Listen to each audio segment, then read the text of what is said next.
Good evening to all.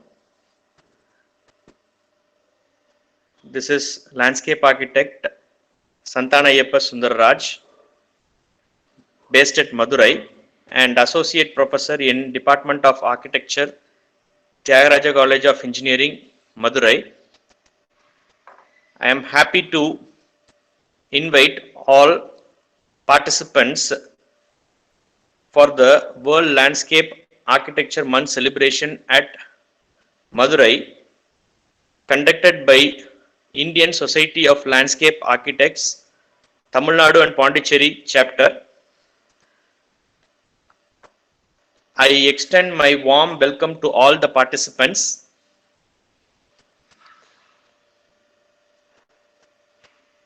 I convey my thanks to Isola India and Isola Tamil Nadu and Pondicherry chapter.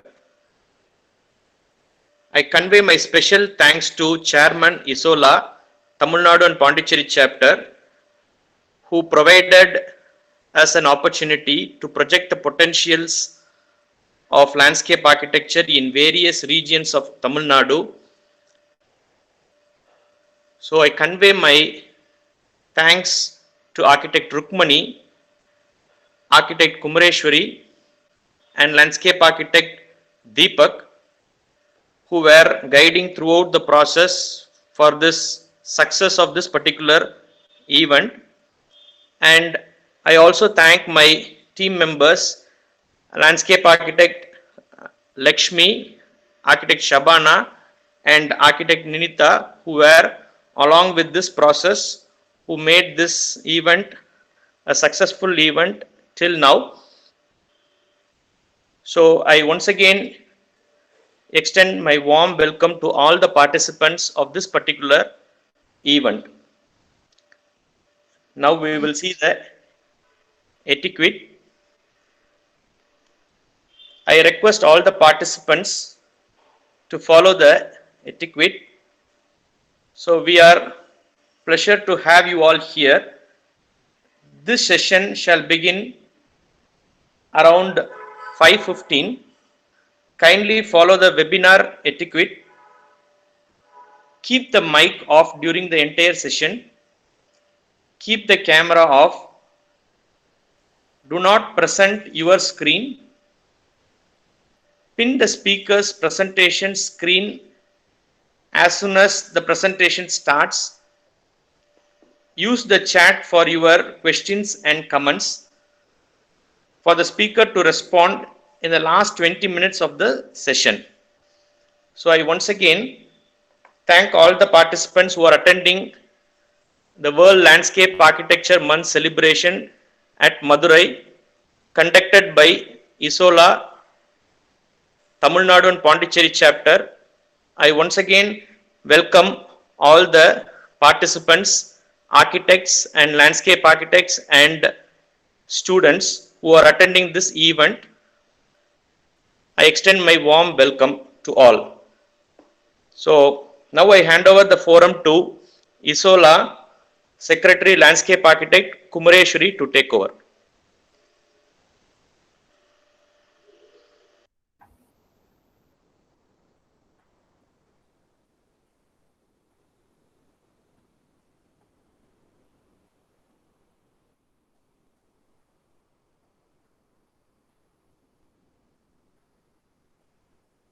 Thank you, Landscape Architect Santhanayappa Sundarraj, and also the team members, Landscape Architect Lakshmi Sharma and Architect Shabana.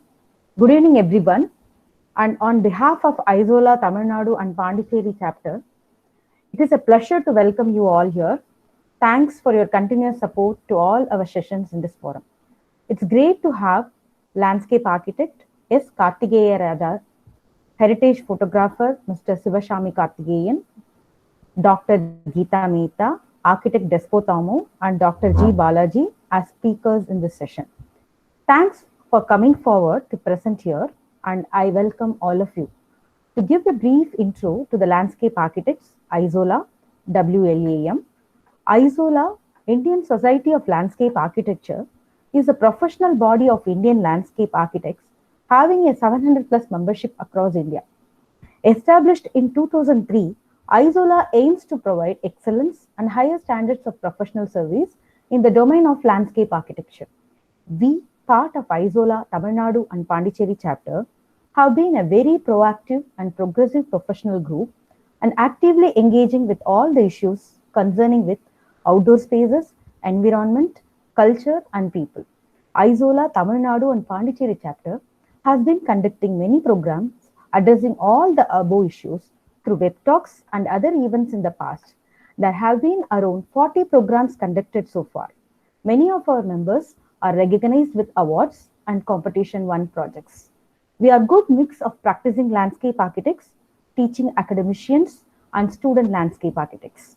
As architects and landscape architects, we have the core competencies of landscape architecture, environmental design, master planning, and we engage with collaboration in ecological site assessment, sustainable design practices, ecotourism and eco-restoration, landscape infrastructure, landscape conservation, landscape urbanism, and landscape art. As we all know, development is inevitable. At the same time, environment and ecology are very essential. As experts both in architecture and landscape, landscape architects play a beautiful role of balancing the built and natural environments. Coming to WLAM, the month of April is celebrated worldwide as World Landscape Architecture Month. Isola, Tamil Nadu and Pondicherry chapter celebrates this event across 4 cities in 4 weekends with the theme Public Spaces through various events, talks, walks, panel discussions, virtual exhibitions, competitions, and public interactions. The sub-themes for the 4 cities are Blue Green for Coimbatore, landscape architect Jaykumar and Shushma ma'am headed it, Culture of Madurai, headed by landscape architect Santana Ayyappa Sundarraj and architect Lakshmi, Heritage of Tiruchi, headed by landscape architect Godwin and landscape architect Ophelia Godwin, and Urban for Chennai, headed by landscape architect Deepak and landscape architect Babji. The idea is to reach out to public, highlighting the importance of the public spaces and how well they could connect with the context, culture, and communities. And our Isola Tamil Nadu Pondicherry chapter, with the complete support of Chairman Landscape Architect Ravikumar Narayan Sir, Isola Treasurer Landscape Architect Rukmani, Landscape Architect Parasitharajan Sir, Landscape Architect Babji, and our great backend support of Landscape Architect Deepak Rao, we are able to conduct this WLM celebration. Thanks speakers, audience, Isola India, my colleagues and committee members and office bearers, landscape architects, 4 regional coordinators, student member and sponsors. Once again, I welcome you all. Let's connect to the public spaces. And I like to play the virtual exhibition of Isola, Tamil Nadu and Pondicherry chapter. Thank you.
Thank you for watching the video. Now I hand over the session to Madurai team. Thank you, ma'am. I request landscape architect Lakshmi to introduce the speaker of today's session. Thank you, sir. Good evening, everyone. It is my honor to introduce architect Karthikeyan Raja. Architect Karthikeyan Raja is a landscape architect and academician based in Madurai, who has vast experience in both professional practice and academics for more than 25 years. He has worked on various master plan preparations, institutional and corporate projects across the country, and has extensive knowledge in vernacular and traditional practices in both architecture and landscape. Welcome, sir, and over to you.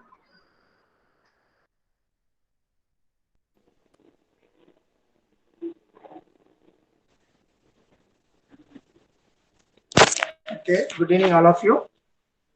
Am I audible? Yes, sir. So I take this opportunity to thank Isola for providing me a platform to present my speech on the sacred groves of Tamil Nadu. So actually, when Isola was preparing for this particular webinar across Tamil Nadu, so they also requested me whether I can present some topic. So I was thinking about what I should present here as a landscape architect. So then immediately the topic that came to my mind is about this traditional things, and because I'm more interested towards this, so I thought why not sacred groves, because there's a small portion of this which we are handling in landscape design course in BArch also. So that I've been teaching students for a few years. So I thought why not give a brief about this to the audience so that they'll also get aware of all these things that's part of our system, which many of us are not aware. Though there are so many traditional systems and we have a very vast heritage and very old traditional systems, but we have disconnected ourselves from all these systems because of so many factors that has come our way and made us all this happen. And today we are in a kind of an here there where we are like an isolated islands. Though we are a society, we are like islands. Though with all the knowledges around us, we are not able to understand them or see what is the meaning of those things. Many of them are seen as superstitions or belief systems which are not scientifically apt. So because so many things, especially like we take Vastu. Vastus are sets of principles which people are practicing for so many years with, and they have a very good understanding of what it is. But because of our disconnect and our lack of understanding of those systems, we are not able to comprehend them what it is and how to interpret them, and that make us either practice them without the proper understanding, or probably we name them as superstitions or beliefs which doesn't have any meaning at all. So that's how we are in a position today. So in the same context only, the sacred groves also which is part of our system, a traditional system which has been there for so many years together. Like it is from Greece, almost like in historic times, 2,000, 3,000 years before itself, all these systems were in place, and it has been as part of the system, and it has been viewed with the same reverence and other things. But of late, when things have started changing, when we have started to look into Western systems and Western system of education, all and the way of our thinking, all this has made us disconnect with our past and with our ancestors. So we are in at a position where we have to go back and to our roots and start learning all these things, leaving all the with all those knowledge that we have already gained. We have to go back and look into the past in order to have a good understanding of what our system has given us. So from there only we can, because we are a part of a society and a system which were in existence. So if you are going to be part of the system, then you have to understand what the system has given us very clearly. So similarly, one of the things that the system that has given us is the sacred groves. So I am going to present you today with sacred groves of Tamil Nadu. Though the sacred groves which I am talking is not only pertaining to Tamil Nadu alone, it is present all over India, and it's part of our subcontinent, and it has been a tradition of the it's associated with the religion. So Hindu religion associate this sacred groves to religious aspect. So it is part and parcel of the entire subcontinent itself. And if you go back and look into history, this sacred groves you can see all over the world. It's not only a part of our subcontinent. If you see the earlier societies, they had all the system of the sacred groves. This is take Greeks and Romans, they also have their own system of sacred groves. If you have read this comic Asterix and Obelix, there also you would have seen this Gauls who are part of the European context. The sacred groves will be mentioned in those things also, and where they collect their medicinal plants, prepare those potions, that magic potion which gives them the superhuman strength. So all these are seen as comics and things, but those are the systems that were in place during those time period. But because of so many other factors, as I told, has made us move away from those systems. So for this, the primary reason is like if you take the earlier societies, the society in which we are living, we are part of the nature. So we are attached to it, and we are subdued by the nature. So at that time, the relation between the nature and humans were like I and thou, because they had a reverence, because they were superpowers. So we are subdued by the power of the nature, and we are at the mercy of the nature. So at that time, the relation was like I and thou, almost like God, right? Then after a good amount of understanding and progress of our societal in terms of knowledge and other things, the relation become I and you. Like it is like you and I are the same platform. Like okay, it's like you are as one among them. So it is from the reverence it has come down to the next level. But now it is like I and it. It is become a thing. Nature is no more as we revered as part of our system. Now we are dealing and we are looking it as a thing. So it has become like I and it. So because of this kind of an what we call as an attitudinal change towards the system, we have moved away from nature and we have failed to understand our surroundings and system of which we are part. So that's why we have so much of issues and so much of chaos that's happening all around the world, which we have not seen in the earlier parts. Then all through the human history, there were a lot of natural disasters and so many other things have happened. It is like famines have come, all those things have come. But if we see in terms of societal impact or the way we are, the lifestyles and the kind of issues that we face, not only in our context, all over the world, it's like chaotic. Everywhere you can see there are a lot of so many stress. Stress things that are having that are creating stress to human social lives and things. All these are because of so many factors that are happening around us. And the major thing is that we have failed to relate ourselves to the surrounding. So one of the major common causes that is occurring today is about the climatic concern, the global change that is happening. That is really, pressurizing us in terms of our environmental conditions and the social conditions that are happening because of this. So we have to have a relook into things, and we need to understand like what are the systems that our forefathers have devised in order to avoid all this and keep those things in place and have a very good and peaceful living. Because we are here on the earth to have lead a peaceful life, not a stressful life. So if we need to understand that, then we have to go back to our roots to understand how to have a peaceful life, not by looking into our current knowledge system, because they will not offer you any of those things. We have to go back to our traditional system. So in the same context, I would like to provide you a few background information again. Sacred Groves in Tamil Nadu. So I share my screen now.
Sir?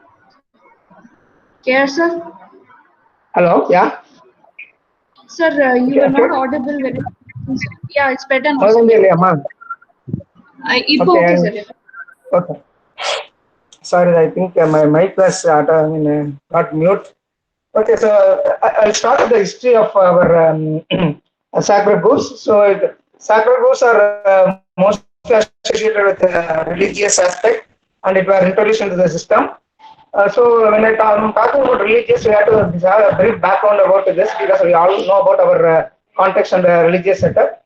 After our independence, we have set up our political system as democratic system, and before that, we were ruled by kings of so it was monarchy was a kind of a political setup that was there, and religion was used as a system or a tool in order to manage or keep the society intact, because it was the name of religion, and most of the things was happening not only in our country, almost all around the world. It was used as a key instrument to in order to control or keep the society in an order.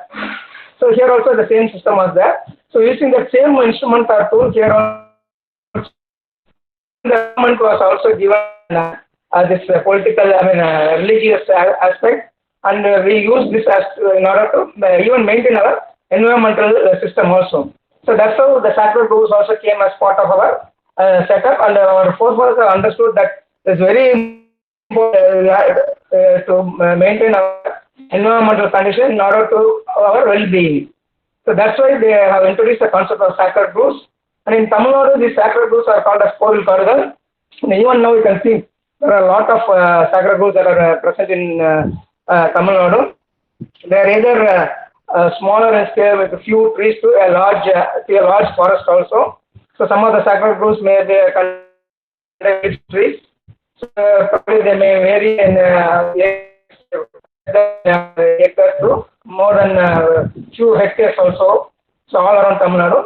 As per the sacred groves were first officially documented by the British under the British rule in 1827, and after that there were a few people who were interested who started documenting all these traditional aspects under which sacred groves were also documented. And it is found that by in 1995 one of such kind of an assessment provided data that there are 13,270 sacred groves in all of India. It is not the exact number; it's an approximate estimated number which they are able to access and get an information. In Tamil Nadu, there were around 448 sacred groves, which range in size from 0.1 hectare to 900 hectares. So most of the groves are located in the catchment areas of major rivers and rivulets. So this is another important information that we need to note, that most of the groves are located near catchment areas of major rivers and rivulets. Most of them. Some are also located near the origin of streams and near the valleys of foothills of hills and mountains. Not majority of them are located near rivers and rivulets. Okay, and each of these sacred groves, since they were of religious nature, they were associated with some of the deities or gods associated them, and they had a folklore associated or history or with the deity associated, and they had a folklore associated with that. So that this tradition is passed from one generation to another generation, so that the sanctity of these sacred groves are maintained. So all these were, established as a framework or a system in order to make the system effective. That's how our forefathers understood. Since it is very difficult to go and convince everybody and make them understand what is environment and why you have to manage all these things, the simple way is to bring in this religious aspect so that people will not question, because in the name of God people will listen. But if you make them to really make them understand and try to make them understand what it is and why you should maintain this in terms of political or social or economical reasons, they will not understand or they will not pay heed to it. So that's why this religion has become one of the key tools in managing all these systems. So mostly these sacred groves were associated with village gods or ancient spirits, or with snake god, or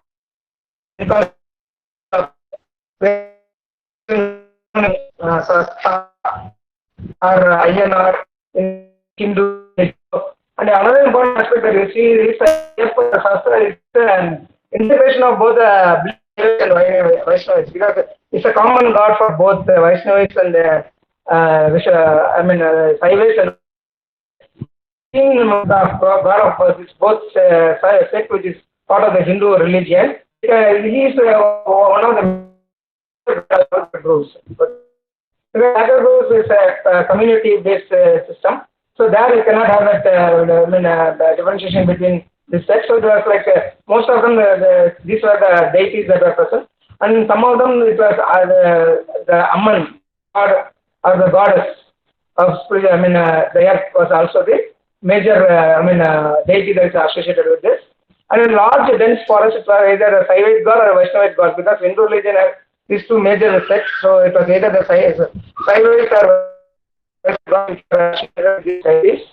So one of the major things is like these sacred groves were also found in most of the villages, near most of the villages.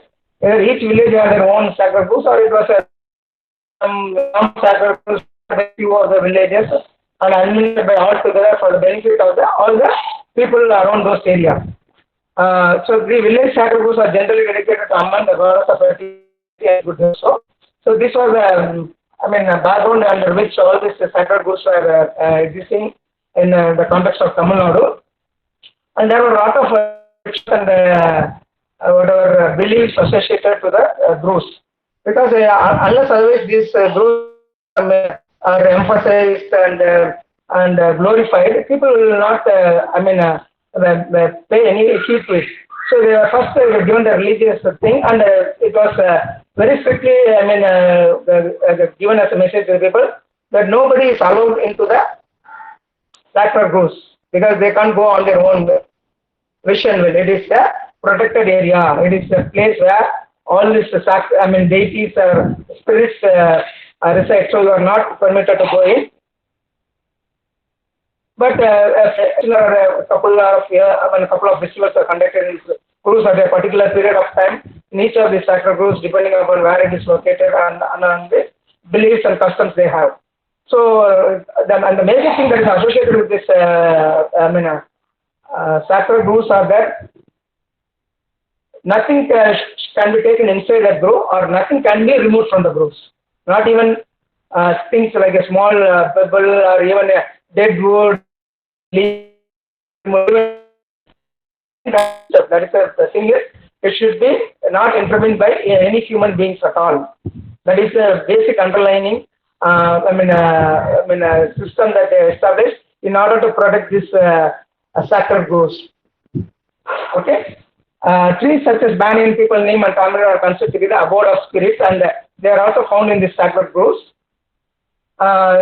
So the people who decide to have a baby, or who have already been asked for a bone of a baby and everything, they tie this cradle, and they tie black wax with salt. All this in order to fulfill, seeking some boon, or after fulfilling their boon by this god, they offer their prayers and gifts to the gods in this sacred groves. Okay, all this can be seen all around Tamil Nadu, because most of us who are have an origin from such kind of a rural background, when we visit our forefathers, village and everything, we can see all of this happening all around there, with almost the same custom prevailing all over the region of Tamil Nadu also. Okay, so some of the places like even they tarnish their head and they were fulfilled. And you must have seen this terracotta, small terracotta pots being offered as an offering to the god when they have got a good harvest in their agriculture field during those periods, which they have asked for the god. And if they have got a good thing, then as an offering to the god, they present the god with this terracotta, horse sculptures, especially there's INR when most of the places where the sacred groves are present. So they offer this horse, because horse is a vehicle that INR travels, so this is offered as a gift to the god for offering his, blessing for the prosperous, harvest they had. So people also, it was imposed on the people that if they remove or damage or do any kind of disturbance to this sacred groves, they will be punished by the spirits prevailing there, and it will bring ill health and other kind of miseries to their families. So most of the people feared, because of the fear, they did not even think about venturing into those fields, and that's how this becomes one of the natural system that was intact for so many centuries together. Okay. So, coming back to how these systems are managed, the sacred groves, because somebody has to take care of it. So mostly people are kept out of it, and mostly if you see, there are a large number of sacred groves in the adjoining state of Kerala. Because in Kerala, we see sacred groves of community, because even in individual houses also, like this Nambudiris and others who were in the higher end of the society, where they had a lot of lands in their control. They had a part of the land. Generally, like 1/7 of the land is allotted to create such kind of sacred groves. They created sacred groves. It's not like system and they preserve that. They also are in the habit of creating and preserving a natural sacred groves also as part of the system. And generally, like 1/7 of the land is allocated for to preserve this natural groves. That's why if we think there are groves that are in, they are most of them are in the private. They are not as like a societal as we have in Tamil Nadu. Because in Tamil Nadu, it's not private. It is mostly like the society owns, the community that is present near to own those and take care of those.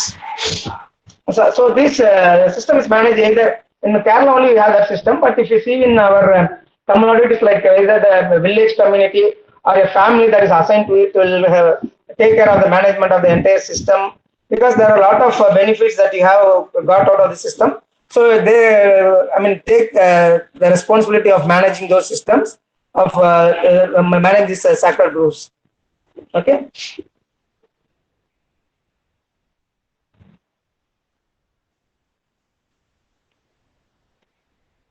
Yes.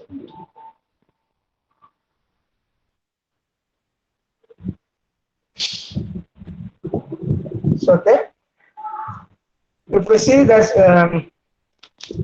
if you see Madurai, the Madurai near Madurai must have heard about this famous place called Alagar Hills, which is called as Palamudir also, or Solamalai also. It's named, known by these names. So it is one of the sacred groves that is existing near Madurai, and there are similar sacred groves near Sirumalai also, which is also nearby Madurai and near to Dindigul also. So these are some of the sacred groves which are bigger in scale that are existing at present in Madurai also. So Alagarh has a very long history, and it has a lot of religious association. Even today, it's one of the very strong religious spot, and it is also one of the tourist place of tourist interest also. And it is almost 25 kilometers from Madurai. And it is one of another important aspect is one of the Aruvadai Veedugal of Murugan. Murugan has Aruvadai Veedugal. So two of them are in Madurai. One is Alagar Hills and the other one is Thirupangundram. So Alagar Hills is supposed to be the last of the Aruvadai Veedugal, and the first one to be is Thirupangundram. So both are located in Madurai. And the hill that is there is known as Palamudir Cholai or Solaimalai, where this god of Muruga, who is in our system, is the god of Madhum, or the hill region. Okay, he is also the god there. So other Boil is also very significant as part of the Chitrai festival also, which connects Madurai city with the Alagar Hills. So it is connecting of the city with the natural system, that is the Alagar Hills. So all these are there. So this is a few photograph of Alagar Hills. Okay, so and there is a Sivasamy also of Ramadeva at top of the Alagar Hills, which is associated with whom we call as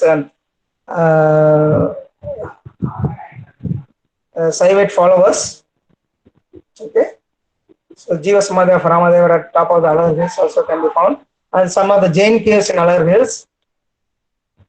Then this is an example to show like how is the setting of sacred groves. So similarly, such kind of large sacred groves harbor the wide variety of vegetation which are preserved intact, and they are, you can call them as living museums. You can call this the well preserved sacred groves as living museum, because some of the oldest trees can be found in this sacred groves. And another important and interesting fact that I have come across while going through literature, this is some of the vegetation that are found in Western Ghats are even found in the deeper inside of Tamil Nadu sacred groves. which meaning that probably all those systems which are part of a larger hill, which for some reason have lost contact. These isolated pockets of sacred groups are still preserving those kind of plants which are found in those Western Ghats. A few of the trees which are preserved here are associated, which are not part of any of those regions, are still preserved there with me, meaning that they are this particular pack of land or pocket of land are very older in their existence, and the plants in them are even older than those that are around them. So the system here is like when you preserve this kind of an a sacred grove, they become biodiversity conservation, like all types of sacred, rare plant species and I think are preserved here without disturbance of human being, without being lost. So they give us a good amount of preservation of these things, and it has taken us through generation. They have been preserved and they have taken even modern times. Even now also, there are few of these sacred groups are intact. So we are able to retrieve many of these plants which are very rare to find, and some of the plants which are not known to the society before have been found in these sacred groves.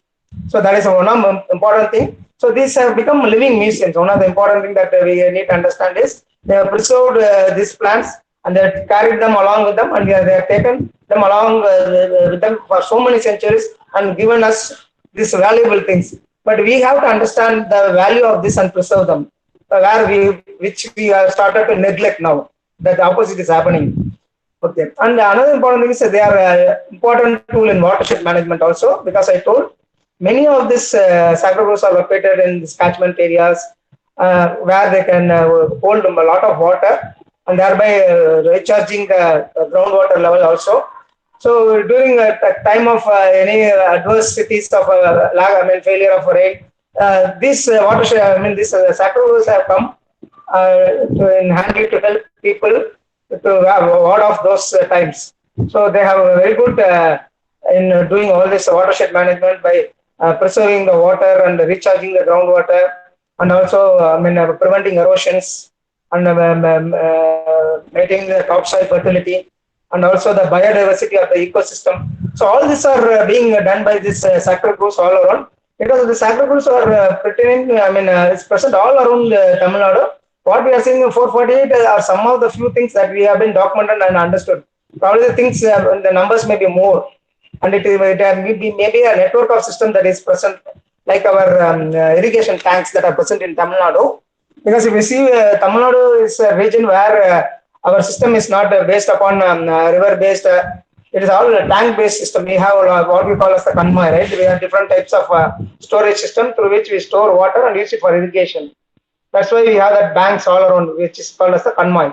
So we have a very good system of managing all these things, like the natural resources and the natural system and how to balance the system. Because we have a very good understanding of all this, not now, but in the yesteryears years. And our forefathers were very wise enough, because they had a very great understanding of their environment and their niche in it, and they know what to do. So they were able to do all those things in a very precise manner. But we being moving away from this and influenced by so many other knowledge system, and because of our the link lost with our system, we are not able to find the connect, and we are not able to understand these things. And even if you see, the sacred groves are slow, some of the groves are being neglected, and they are no more seen as sacred. All those things that were followed in the past have been, slowly disintegrating and doing a lot of damage to the system that have existed for so many centuries together. So are we wise or are we not? That's the question now. So we have to take an call and focus our attention to these immediate needs, which is also the immediate issues that is faced by the global system also. So probably this sacred groves has to be first preserved, and probably all those systems that has been understood through this has to be, now we have to extend to the other areas also. Or probably our entire society have to probably look into those models in preserving all this natural system, so that probably we can also get back those peaceful life that our forefathers had.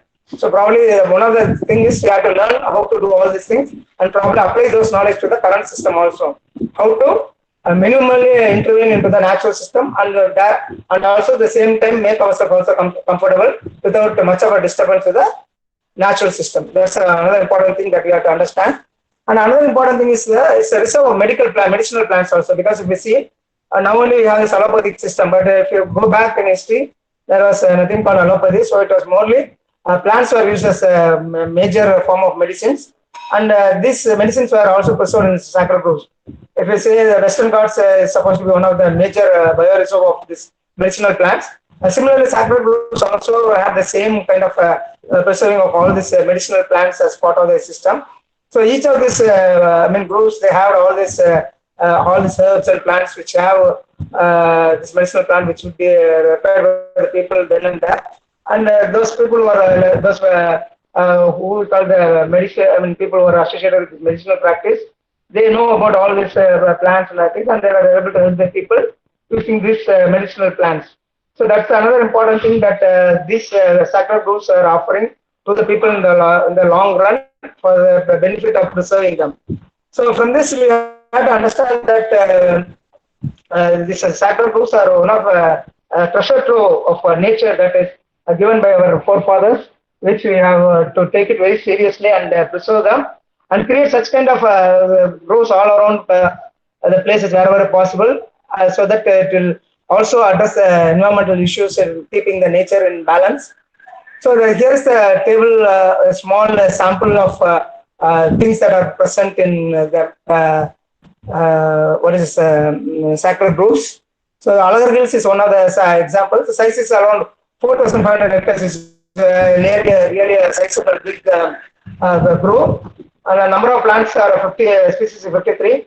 Tree density per hectare is around 910. And trees are juvenile population is 11,913. That is under the younger trees. So these are some of the things that I have come across with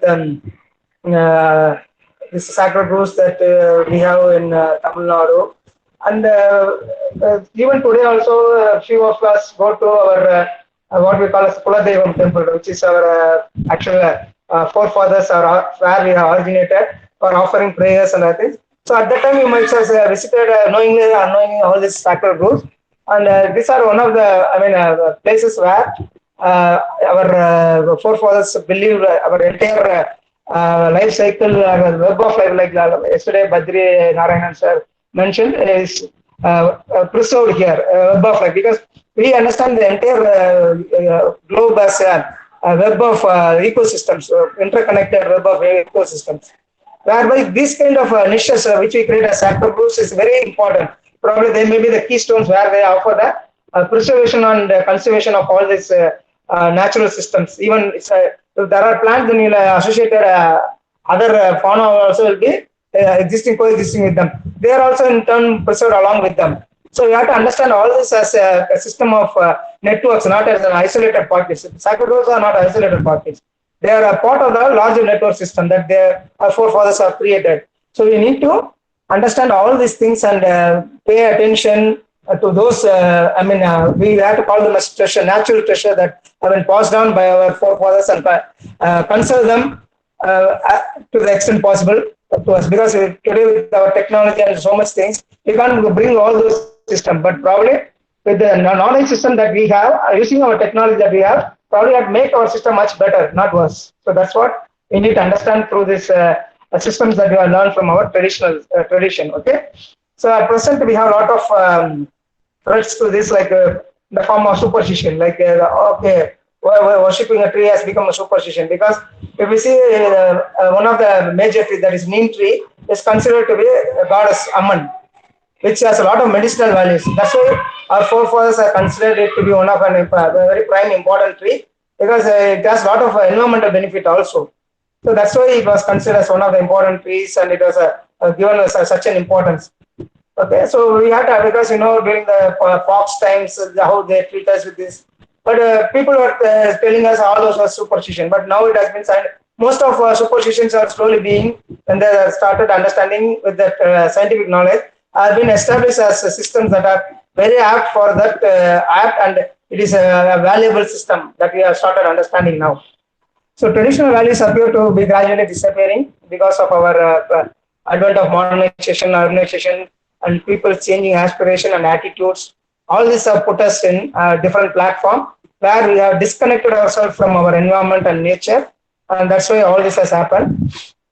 So a lot of human activities which are previously like prohibited in the sector goes, like even collecting dead woods, grazing or mining of sand, or whatever plants, everything has been now overlooked, and all these the activities are happening. So we as knowledgeable persons, we need to understand why our, now it is no more like that taboos or religious aspect is required, because we are knowledgeable and scientifically we are more advanced. So we have to be now more sensible and sensitive to those things and address the issue of this degeneration of sacred groves and try to preserve them. So it is not only our social and moral responsibility as an individual and as a person who has been here and as part of our journey in this life, we have every responsibility to protect the sacred groves. Okay, so we need to understand their importance, and so no more the spiritual and ethical tradition no longer ensure this their conservation. Only our attitude and our understanding and scientific knowledge of our environment, which we have understood. With those things, we need to understand the importance of making these sacred groves as conserved and make it a more sustainable part of our environment. So thereby making our entire thing more sustainable. Okay, so with this I'll try to, I'll like to conclude my presentation. So this some brief facts about the sacred groves that I have come across through my readings and a small bit of research that I have done. So I would again like to thank you all the members who have been part of this webinar and who have been patiently listening to the information that I have been putting across. So thank you one and all, and also to Isola for providing me this opportunity. Thank you.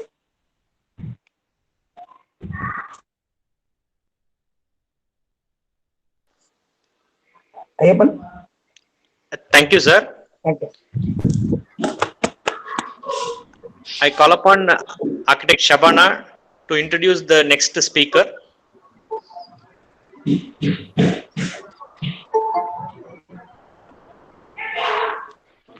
Thank you, sir. Good evening, everyone.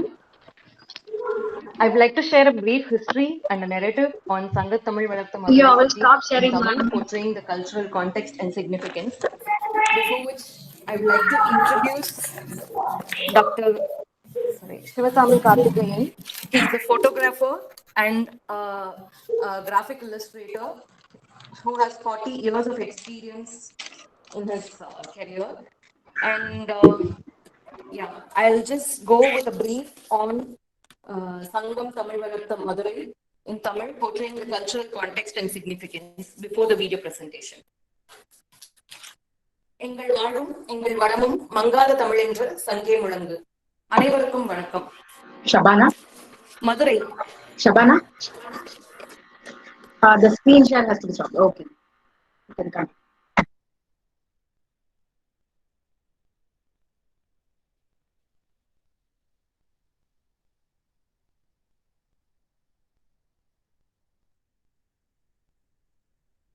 Ma'am, can you hear me, ma'am? Yes, yes, Shabana, continue.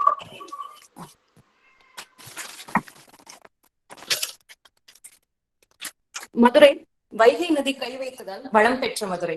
சங்கம் வைத்து தங்க தமிழ் வளர்த்த மதுரை. சித்திரை ஆவணி மாசி என வீதி கொண்டு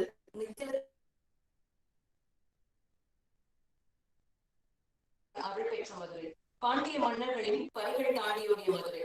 தெருவெங்கும் திருவிளையாடல் புராணம் கண்டு வளர்ந்த மதுரை. ஆலயங்கள் சாதம் செய்து கோவில் நகரம் என பெயர் கொண்ட மதுரை. தங்க தாமரை பூத்த தடாகம் கொண்ட அங்கேற்கண்ணியின் ஆட்சி பெற்ற Madurai.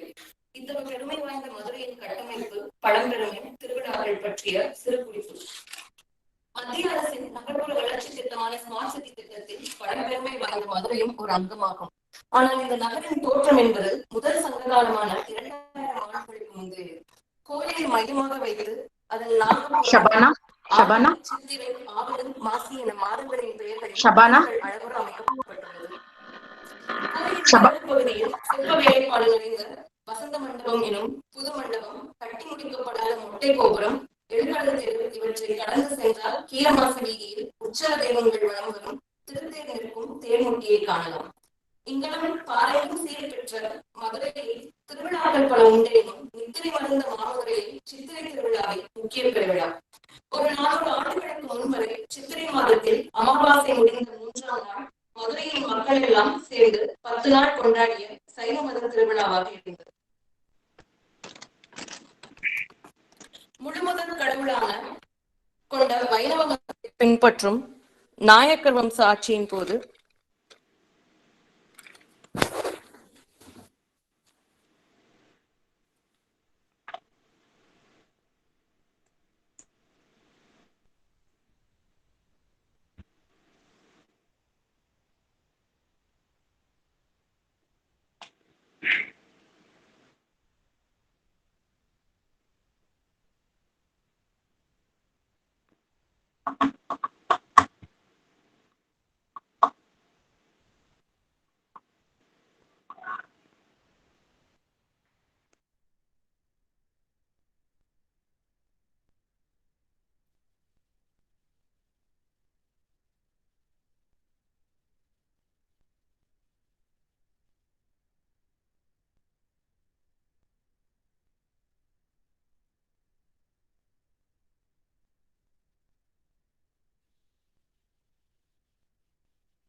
Sorry, there was a technical glitch. ஒரு 400 ஆண்டுகளுக்கு முன்வரை சித்திரை மாதத்தில் அமாவாசை முடிந்த 3ஆம் நாள் கொடியேற்றம் செய்து மீனாட்சி அம்மனுக்கும் சுந்தரேஸ்வர கடவுளுக்கும் நடைபெறும் திருமணத்தை மதுரையின் மக்கள் எல்லாம் சேர்ந்து 10 நாள் கொண்டாடிய சைவ மத திருவிழாவாக இருந்தது. விஷ்ணுவை முழுமுதற் கடவுளாய் கொண்ட வைணவ மதத்தை பின்பற்றும் நாயக்கர் வம்ச ஆட்சியின் போது 1600களில் சைவ வைணவ ஒற்றுமையை ஓங்கச் செய்யும் வகையில் இரு விழாக்களையும் இணைத்து சித்திரை திருவிழா என மதுரை நகரில் கொண்டாடும் விழாவாக மாற்றப்பட்டது. இந்த நாட்களில் மதுரை நகரில் மக்கள் கடலென நிறைந்திருப்பர்.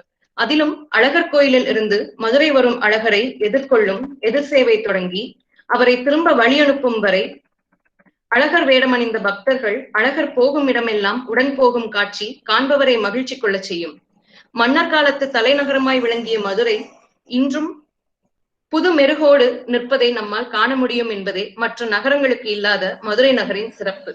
மதுரை அன்றும் இன்றும் என்ற தலைப்பில் வரும் காணொளியில் அழகான நிழற்படங்கள் உங்கள் பார்வைக்கு. Thank you, Shabana. It was a wonderful introduction to this particular event, which is cultural landscapes of Madurai Andrum Indrum.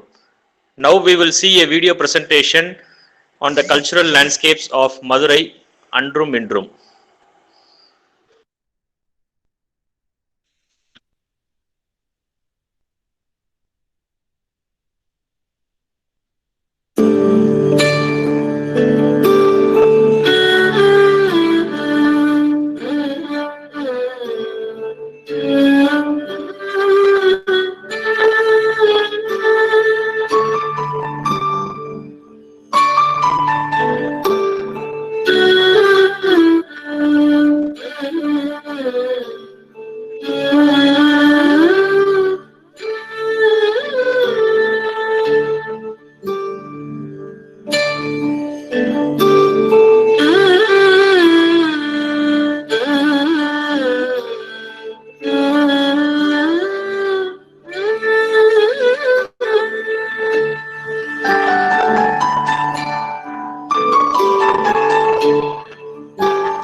Thank you, Shabana.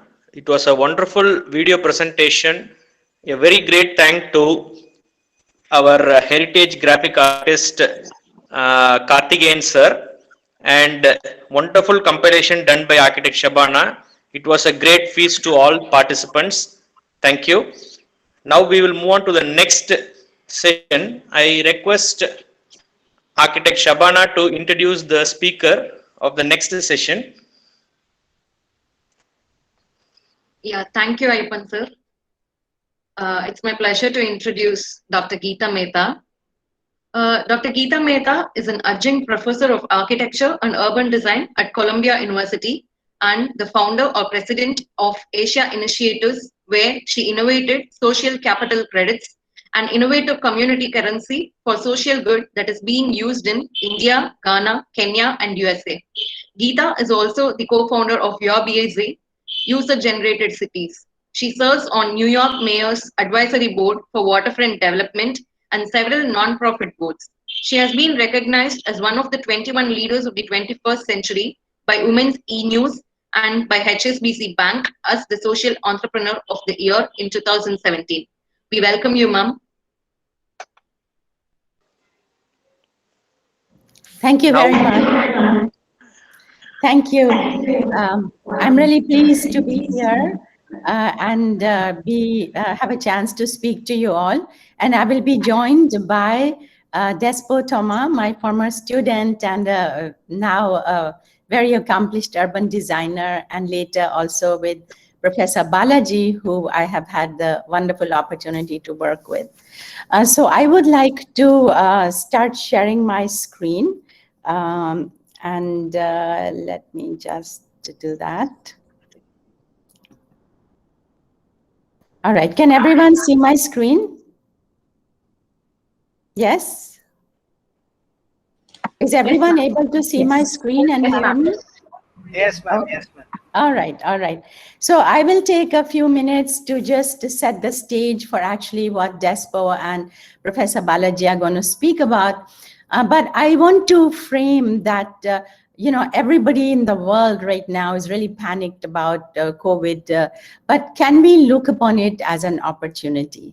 And this is a strange thing to say, but I think because of the shock, it's been a shock throughout the world.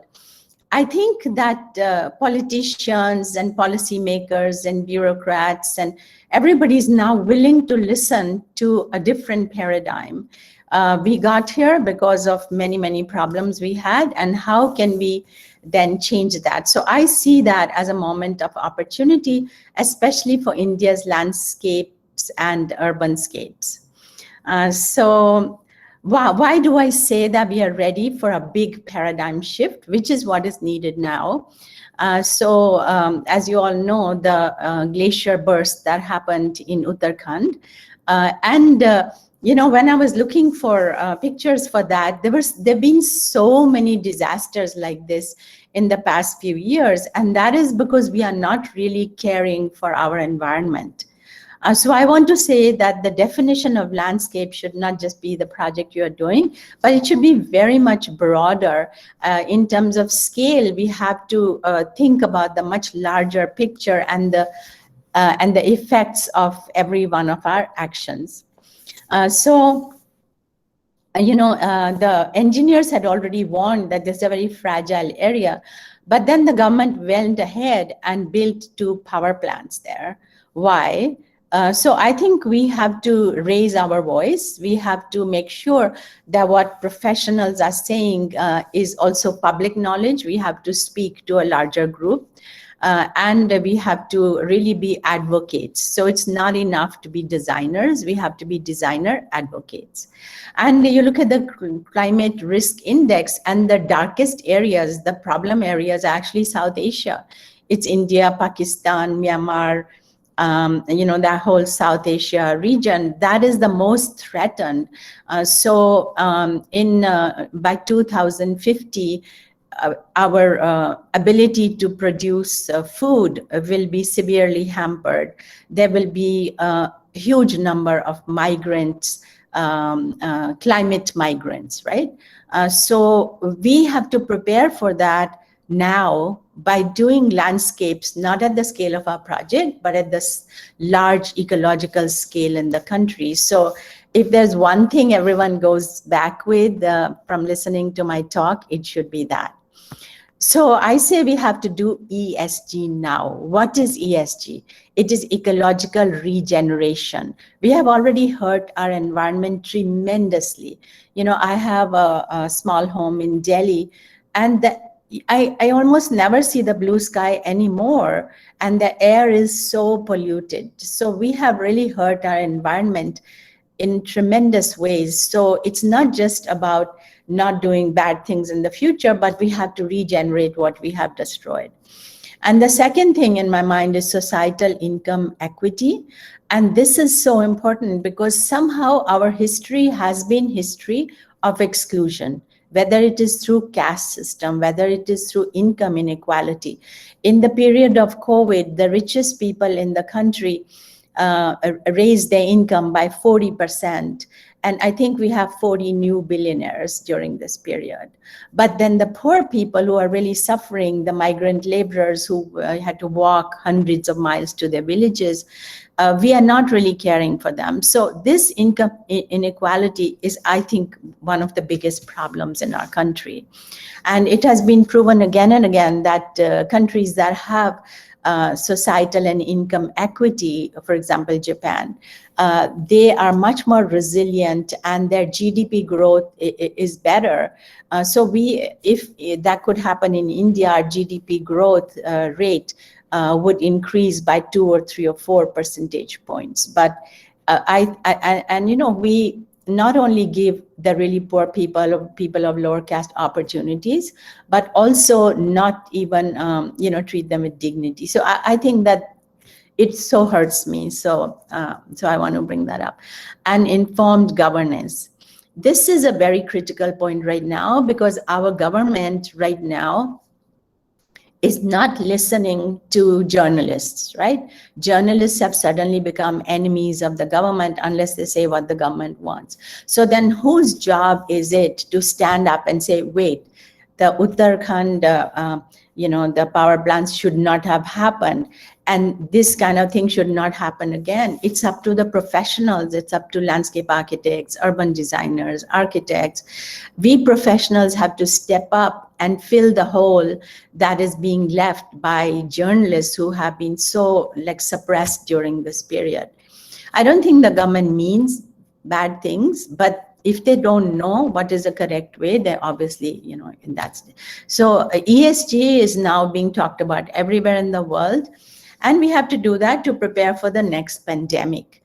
Is it coming? Yes, for sure it is coming, because this pandemic in part was because we have expanded our urban areas and the population so much that we are now too close to animals. And yes, this may have started in China in the wet market, but the bottom line is that we are taking away the habitat, whether it's for tigers in India or elephants or birds. We are really severely cutting that, and then the animals and human beings are so much closer in touch with each other, and then pandemics will happen. So yes, everybody around the world is saying yes, the next pandemic will surely come. Biden's administration has just allocated a huge budget to prepare for the next pandemic, and we designers should know that. So I've had the opportunity with my Columbia University students in the urban design program to work in actually 7 studios in India, and one of them in Madurai, which Despo will talk about. But we also worked in Varanasi, Calcutta, Pune. We've also worked in Rio de Janeiro, in Kanto in Vietnam, Aqaba, Amman in the Middle East. So we have had the chance to work around the world. And just this past year, we worked in the Rift Valley, starting from Israel, Tel Aviv, and then going to Ethiopia, Addis Ababa, and then down all the way to Mozambique in Beira. And everywhere I go, water urbanism is a huge issue and a huge opportunity. So I want to a little bit talk about that. And I see so many similarities. For example, everyone here is probably familiar with the vanishing tanks of Madurai, right? So the red is the water bodies now that have no more water. That means that the really elegant system of water tanks feeding each other, holding all the rainwater, because the river Vaiga is not about river, it's about rain. If you don't catch rain and if you don't have the system that was there, the really elegant system, I think that's what speakers before me were saying, that we can't just forget the amazing systems we had in place to protect our nature, right? Whether it is sacred groves or it is temple tanks, but we are destroying them, right? In the name of engineering and progress. That's not progress. That's going backwards. But then when I look at that, then we did a studio in Varanasi with actually Dr. Balaji and, they got the faculty of Madurai Tyagaraja College, they got to come and visit us. So it's the same story. The tanks and the ponds that held the rain have been destroyed.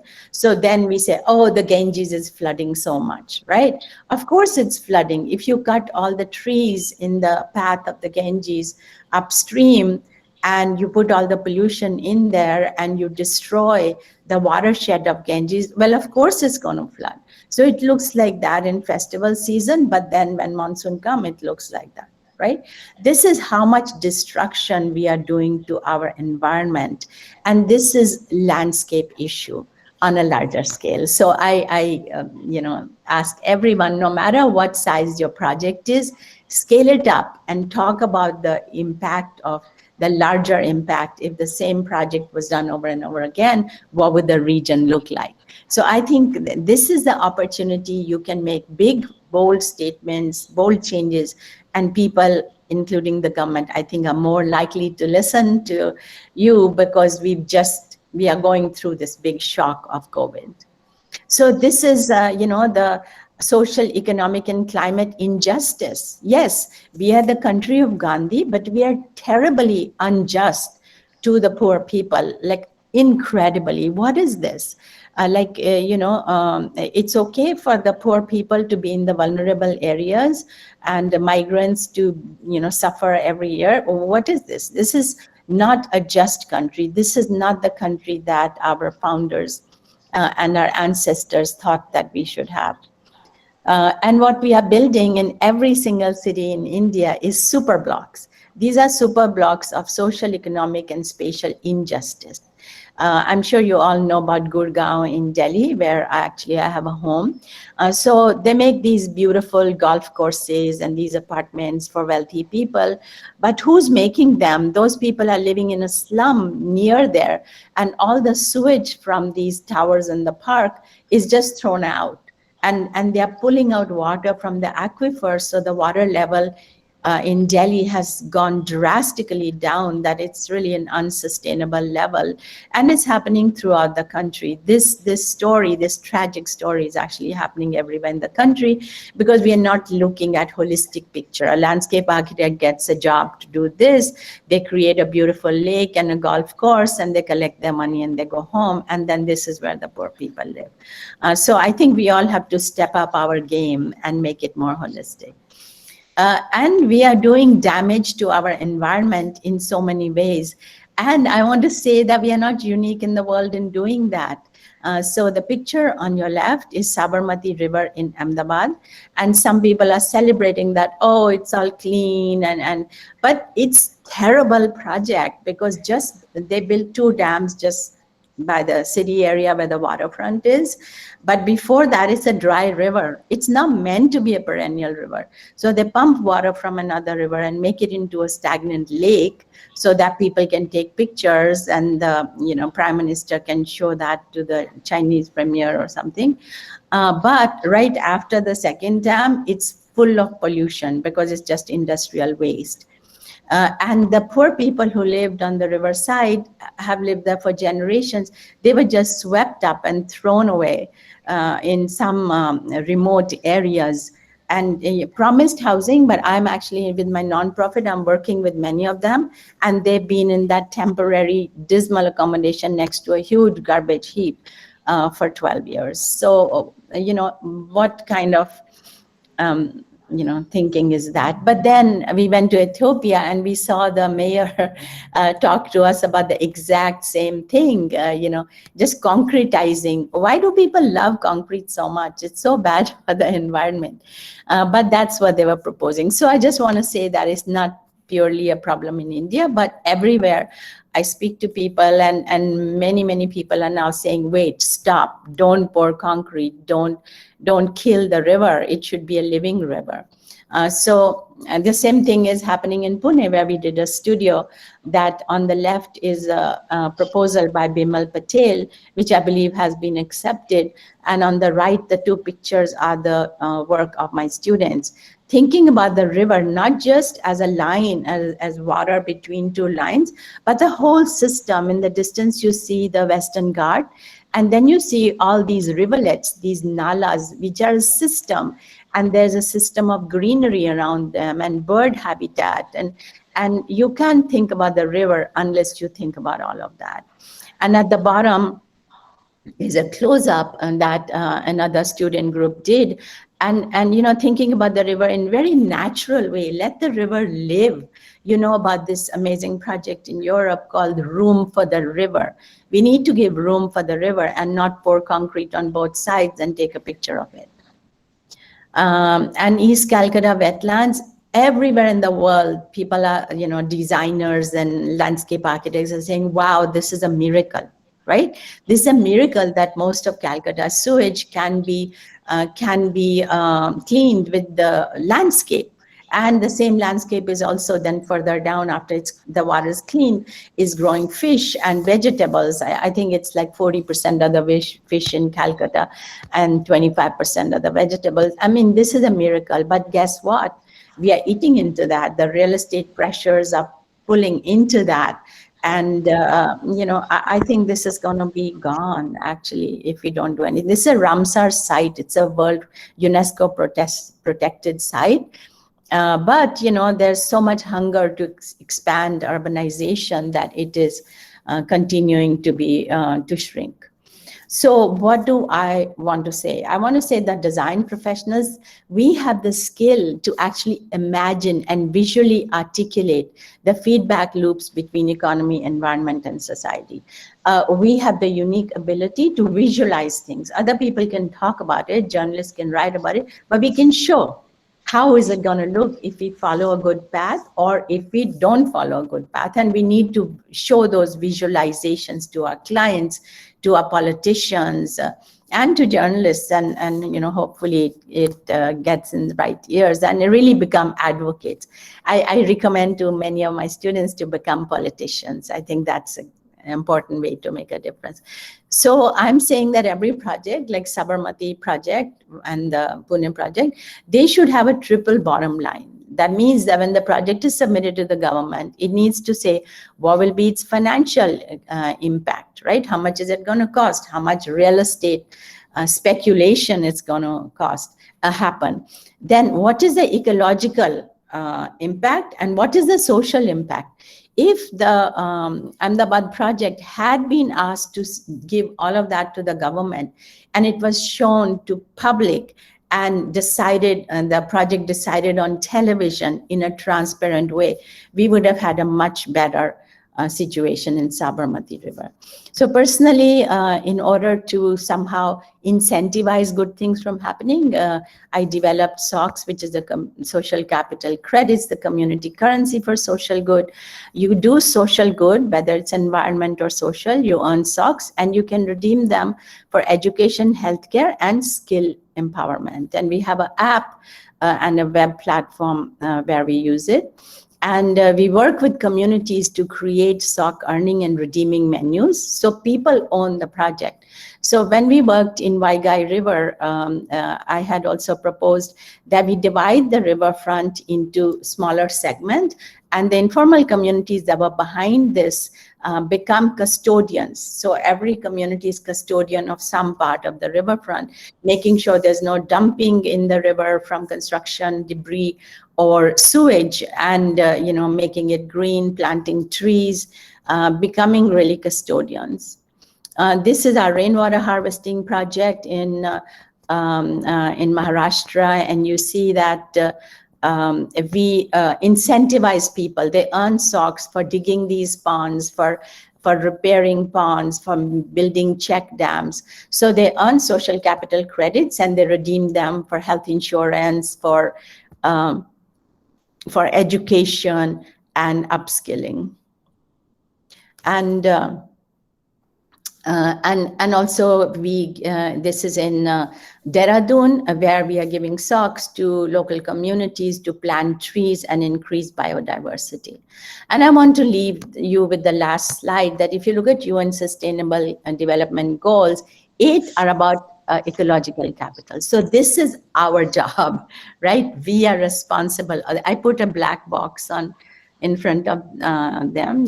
Here you see the black boxes. This is our job. We can't escape it. We shouldn't escape it. And so we have a big responsibility right now. And I urge everyone to really, to really think about that. So with that, I will stop sharing and pass the baton on to Despo, right? She's the next speaker. Thank you. Thank you, ma'am. It was a good introduction. Now let me introduce Architect Despo. Architect Despo Thoma is an award-winning New York-based Cyprus-born designer trained in architecture and urbanism, focusing on climate adaptation, storytelling, and engagement. As an associate at Scape, Despo leads interdisciplinary teams to develop resilience design strategies for next century sustainable buildings, landscapes, and neighborhoods that integrate environmental, economic, and social benefits. She has worked in New York, Boston, the Bay Area, Louisiana, and Southeast Asia, and has taught in Columbia University and the New Jersey Institute of Technology. Despo is an active board member of Greek Institute of Architects in New York and an active member of the Urban Planning and Design Committee at American Institute of Architects, New York. Now, we will hand over the forum to Architect Despo Thoma. Thank you. Thank you all. It's so nice to see Dr. Geetha and Dr. Balaji that I haven't seen in so many years. It's great to be here with you all. And I'm going to take the next maybe 10 to 15 minutes to talk about the work that we've done with Professor Geetha and Professor Balaji in Madurai in 2015 and 16, I believe.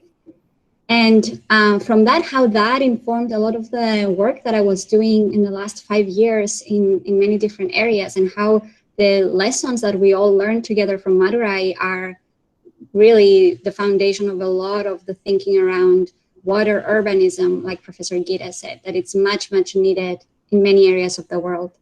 So I'm going to share my screen.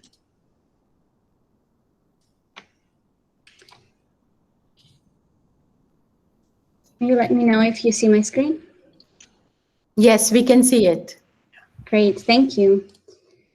So I'm gonna start by discussing a little bit the Columbia University Urban Design Program and the Spring Studio from 2016, our Madurai Urban Design Studio. That year we were looking at two sites, one in Rio de Janeiro and one in Madurai. So it was great to look at the two side by side and understand the commonalities and differences, especially around water and the way we build our urban environment.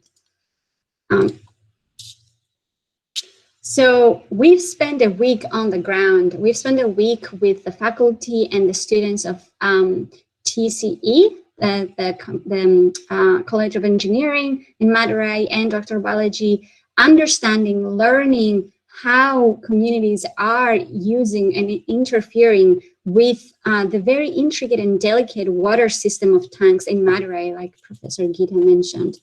And we did our homework with the students and understood how in a regional scale, there has been a very complex engineering of the water with the various dams and the various rivers that are capturing rainwater and letting it flow through the cities to really activate and enliven the agricultural areas that are so vital.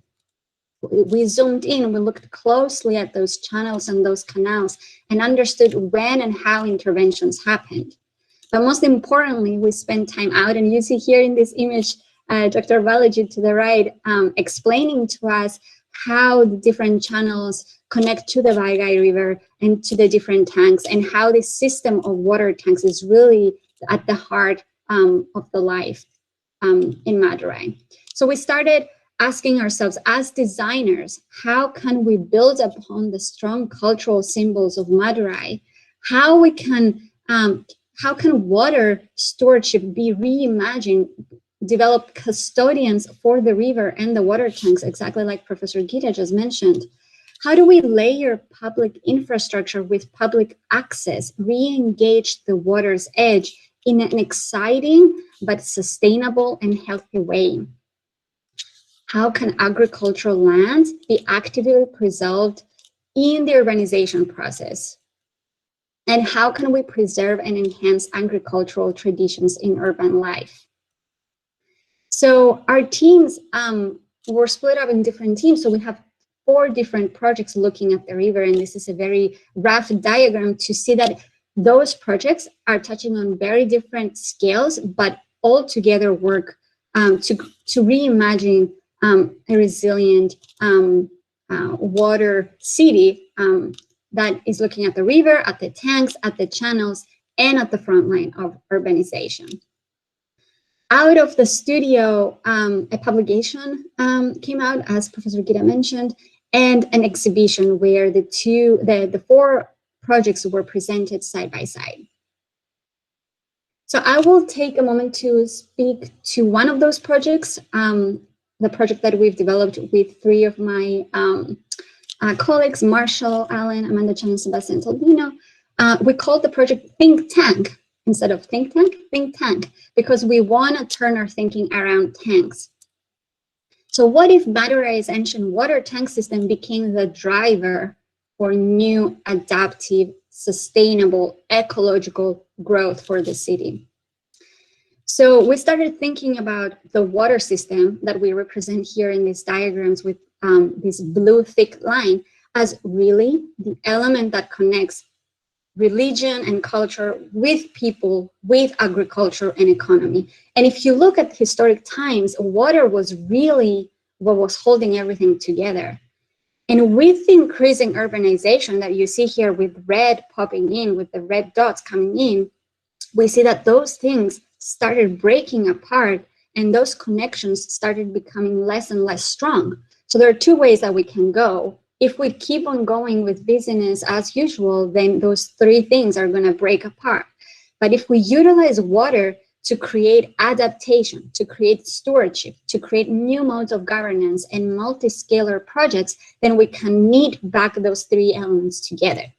So really the project was looking at that. I remember at the time, the 2015 Chennai floods were a big deal. And you tell me how many things and how many disasters have happened since. But we were saying to ourselves and with the students and with Dr. Balaji, do we want Madurai to have the same floods in 5 years from now, which was last year? Do we want that?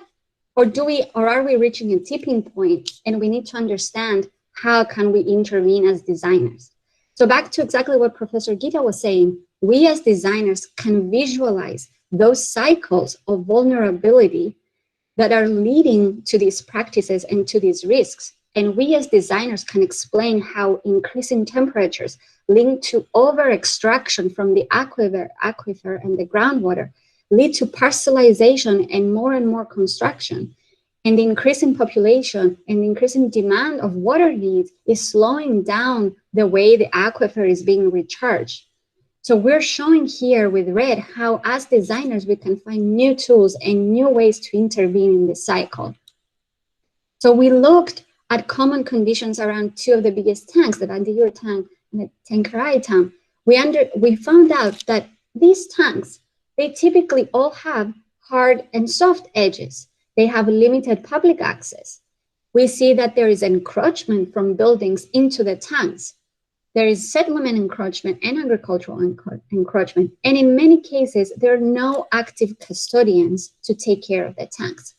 So what we wanted to do is define the soft edge, open up the hard edge of the tanks, create and foster communities as custodians, enable public access, preserve the agricultural practices, but enrich the channel network and improve the quality of life. So I'm going to walk you through some very schematic visuals that show how we can, for example, define the soft edge through seasons with temporal fields, farmer storage, bathing ponds, and other elements that can come and go with the seasons. How we can step and activate the hard edges. How we can signal public access and show people that you can be here and you can enjoy this space. How we can create communities as custodians of the tanks. And how do we embrace an identity? And Madurai can be not only a temple city, but also a tank city. And really embrace the network of tanks that also fosters and creates a network of custodians for the system. And you can see in this view how all of those things can come together to really change the perception of the tanks. Instead of being the backyard of the city, to now be the front yard of the city, is the thing that we all go to, the thing that we all want to enjoy. So very briefly, I would like to show you how all of these learnings and this mode of thinking as a designer has translated in many other projects that I have done since. In Boston, in Climate Ready Dorchester last year, it's a very different place. It's a very different scale of a project, but the same ideas around activating the edge are coming back to life here. It's part of the urban core of Boston. So it's a very urbanized coastline. It's a neighborhood that it has a lot of highways, a lot of infrastructure around the coast. But it's also where the historic wetlands used to be, and you see everything in yellow used to be wetlands, used to be soft, but now it's filled in and it's been hard infrastructure.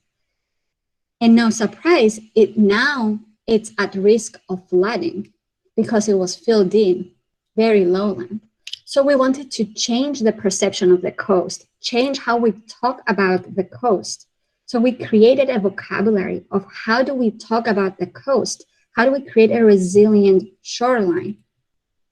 So we proposed ideas to go beyond this very unapproachable and empty shoreline to a very lush and resilient wetlands shoreline where people have paths to go. Bicycles can run along the coast. There's kayaks, lunches, picnic spots, and other activities along the water.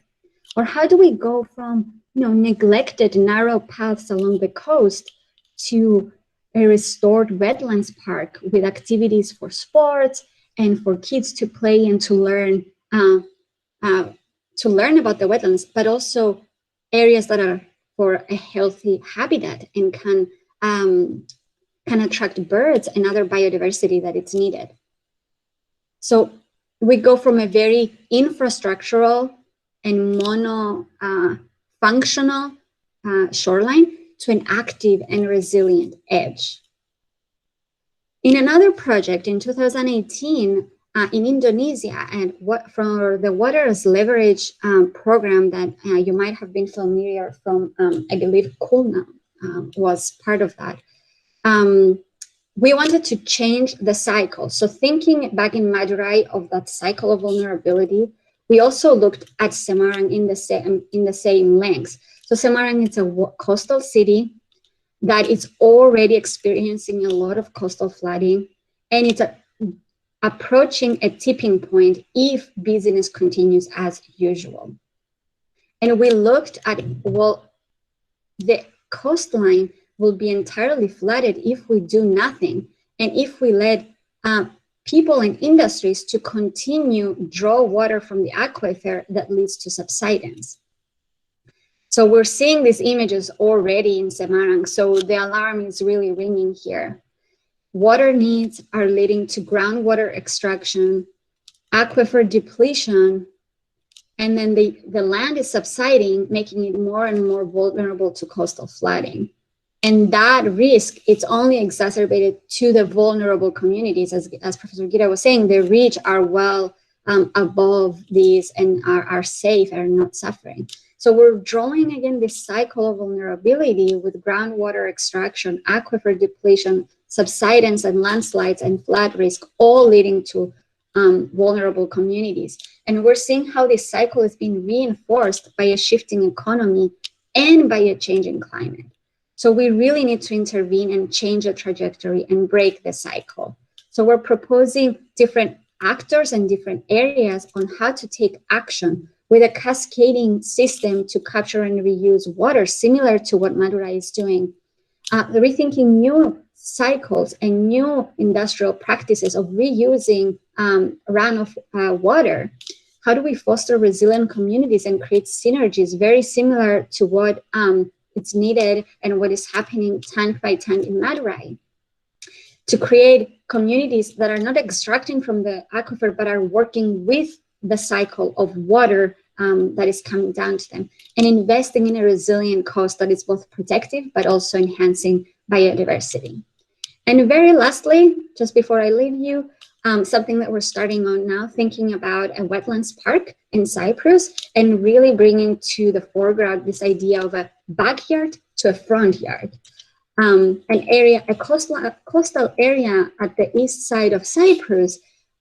We're seeing that the region, the focus of the region is primarily along the coast, and people are forgetting this tremendous lake, wetlands lake, that is in the middle of the region, but is completely abandoned and forgotten.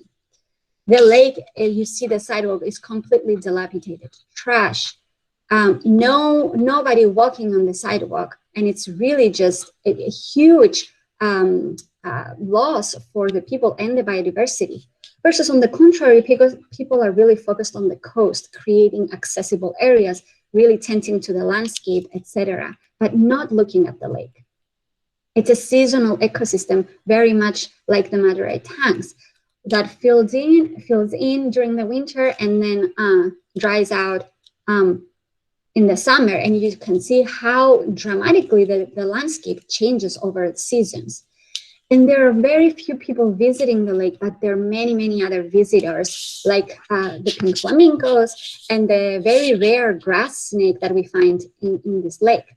All of these are species that we need to be designing for and advocating for, and really changing the perception. And you see this tank, this lake, it's facing many of the same issues as the Madurai tank: loss of agricultural land, encroachment, and turning away from the lake. But there are opportunities to connect to the communities around the lake, bring the custodians in, connect and activate and manage stormwater, and really create a front yard for all of these communities. And with that, I leave you, and I'll be happy to take any of your questions at the end. And I will pass it on back to you. Thank you, Architect Despo, for beautifully narrating your studio works and connecting it to your projects around the globe, and also giving us some important insights. Thank you so much. Before we move on, I'd like to introduce Architect Balaji. Architect Balaji is a conservation architect and professor at Department of Architecture, Tyagaraja College of Engineering, Madurai. He completed his doctoral studies on urban rivers. His research interests include place attachment, morphological changes of channels, and physiochemical variations of river water. He was a project coordinator for the joint venture with Columbia University on water urbanism, Madurai, in the year 2015, and also an invited expert as a jury member for urban design project at Columbia University in New York. His contribution as a project director towards the development of Madurai city includes preparation of the detailed heritage project report for the Madurai city and the Jawaharlal Nehru National Urban Mission Renewal in the year 2008 and Smart City Mission in the year 2016.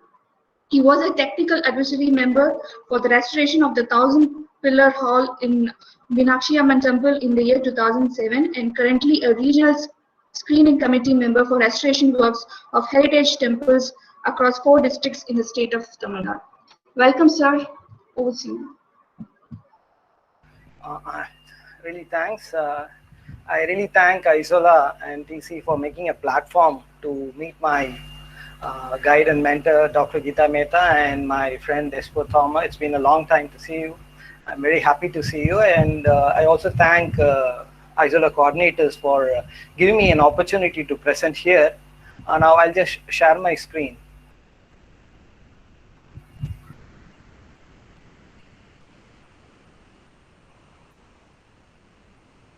Is it visible? Yes. Yeah, thank you. Building on the grounds in which Despo and Geetha ma'am said, now I'm going to discuss something about Madurai city, how it has been done earlier. Just mute. Yeah.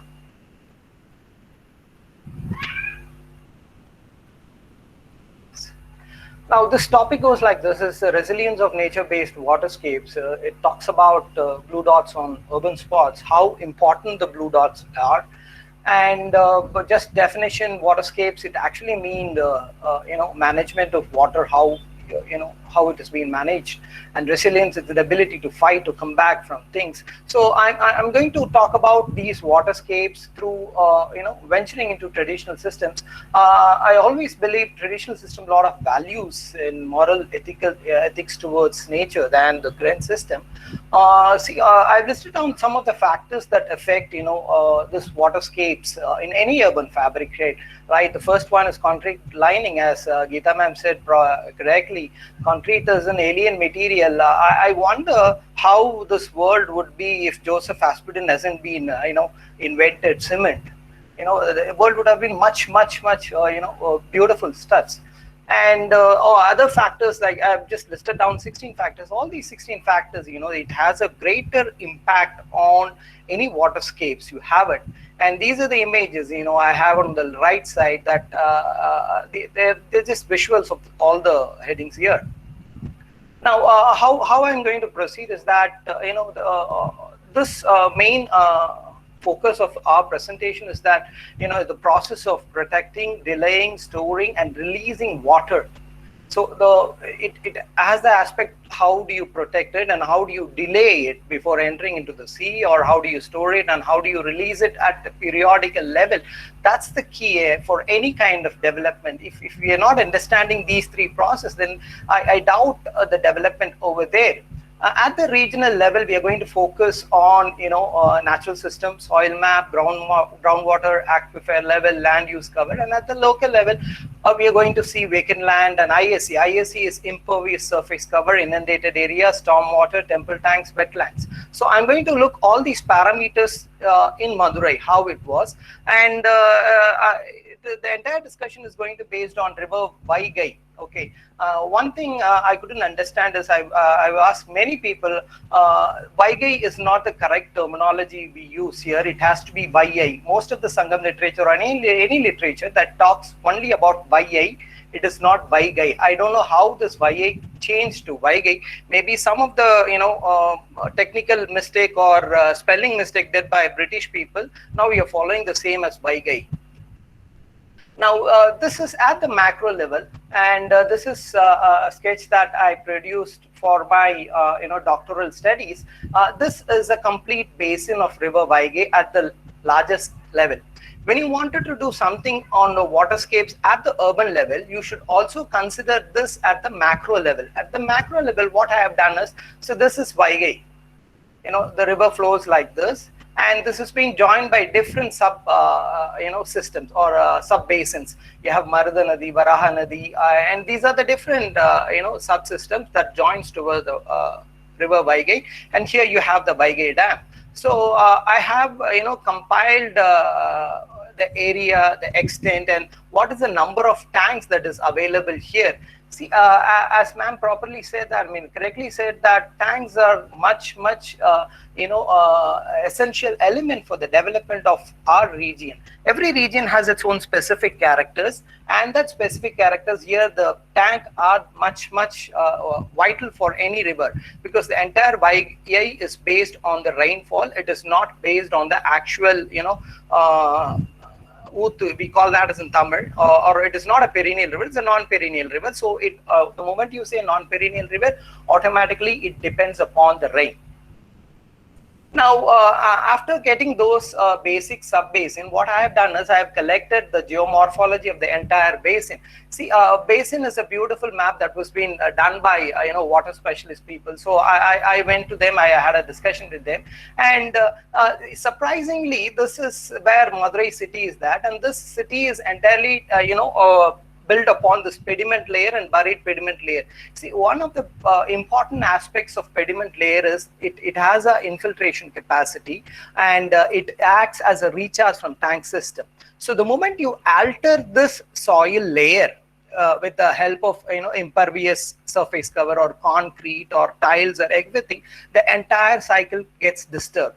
So the most important thing is you can't look onto the river just as a water. Water is never a commodity. It is a kind of, it has a life. So it has a beautiful combination of soil, it has a beautiful combination of particles, it has a beautiful combination of vegetation and a combination of water. So everything combines together, it forms a river or it forms a tank.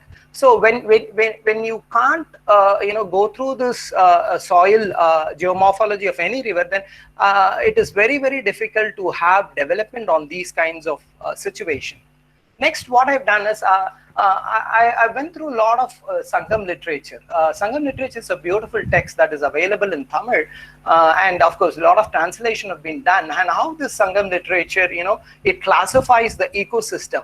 The most important thing is on the right hand side you have Tamil ecosystem. That's a local ecosystem. It calls Kurunji, Marudam, Neidal, Palai, and there are basically 5 different kinds of ecosystem. It's beautiful that we call them as a Thinai. So every ecosystem, what I have done is I have collected what kind of food is available, what is the rainfall over there, and how do they treat the water bodies right in the ancient days. So every system has a unique way of protecting, releasing and storing the water body. That is what the entire ecosystem is all about. And onto the left hand side, I've gone through a lot of Tamil literature works like Parivadal or Silapadigaram, wherein they have described about the water source. The one beautiful stuff is most of the Tamil literature, they not just talk as a water as a flowing element, but they talks about riparian landscapes. They talk about geomorphology. They talks about how the plants behave or respond to the water or ecosystem, how they control the ecosystem. When I was looking onto this, I really loved the way in which Kabilar, the Kabilar, according to me, he must be portrayed equivalent to Frederick Holmes, who is the father of landscape. I think Kabilar is also one of the beautiful landscape architects, most probably the first landscape architect who invented on his own. He got around 99 plans, and he was he was able to list it down. He was able to do a beautiful inventory of it. So similarly, there are a lot of literature works are available.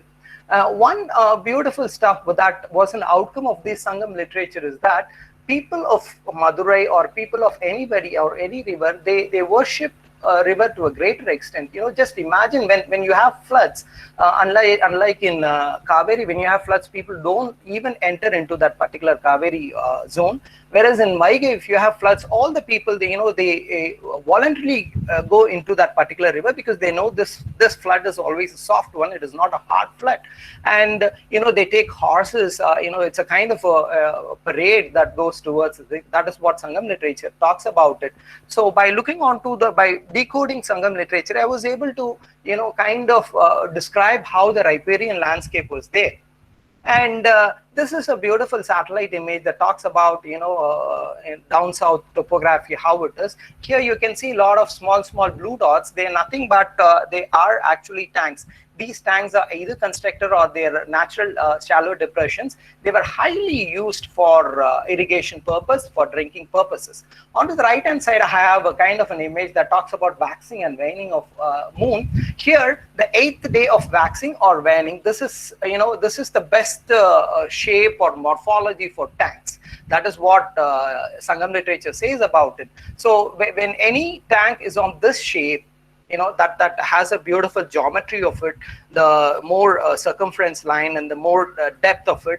So it is the best for the tank. So all these literature, they talks about morphology, they talks about geometry of this particular water tanks. That is something huge, that we have to learn. I wonder why all these, important literatures or important sources from the Sangam literatures have never been taught in any of the academics. And this is one of my favorite, now I'm coming up to the intervention that happens at the regional level. This is my favorite dam that was there in Vaigai River. I was very happy that I was accompanied by Peter Noboko, who was the professor from Ukla, and we really enjoyed the time here. Now, this is the course of River Vaigai. If you want to construct a dam, always what modern engineers do is they just put the dam perpendicular to the course of the river. That is what is happening. But here, if you see that this dam was built around 800 AD, okay, by Kulashekara Pandyan.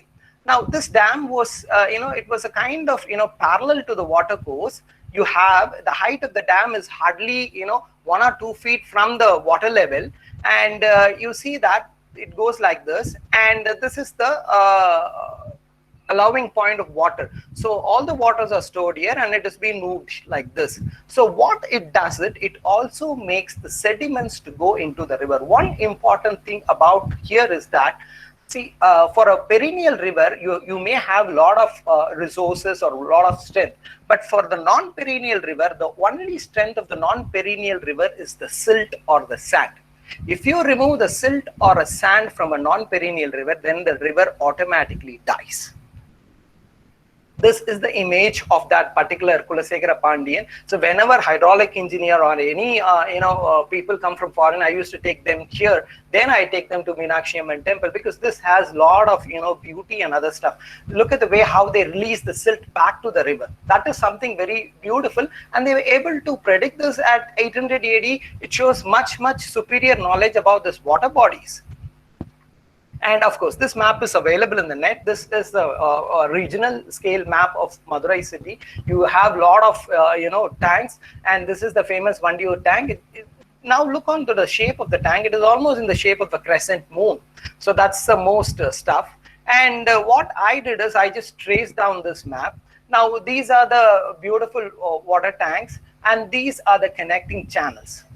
Now, what happened in the smart city or Jawaharlal Nehru National Urban Renewal Mission is that people care for water body. That's good. Officials care for water body is good. But they care only this water body, not these channels. They literally cut down these veins.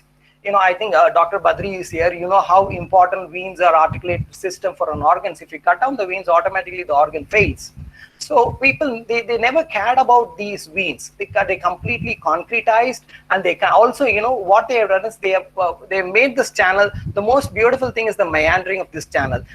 How the meandering, it also dictates the liveness of this channel. Now, this is a beautiful, the way how people protected this tank. This is the mother tank. We call that as a Aindal. And these are the baby tank we call as a Tangal. And all these Aindal, and it has been connected to the small baby tanks. So one mother tank, it caters all the baby tanks through this veins or through these canals. The moment you cut down these canals, and automatically die. And it is very interesting how the people were able to manage these tanks. You know, the last tank over here is usually dedicated to God. The moment it gets dedicated to the God, no people should, you know, take water from these tanks. So people will politely wait until this tank is filled. The moment this tank is filled, then they will use it, all these water, for agriculture, for drinking purpose, for any purpose. One beautiful stuff is, out of this, there are small scale tanks that is literally, you know, given to animals, okay, for poultry, for animals, for goats, for this. We call that as a kutai.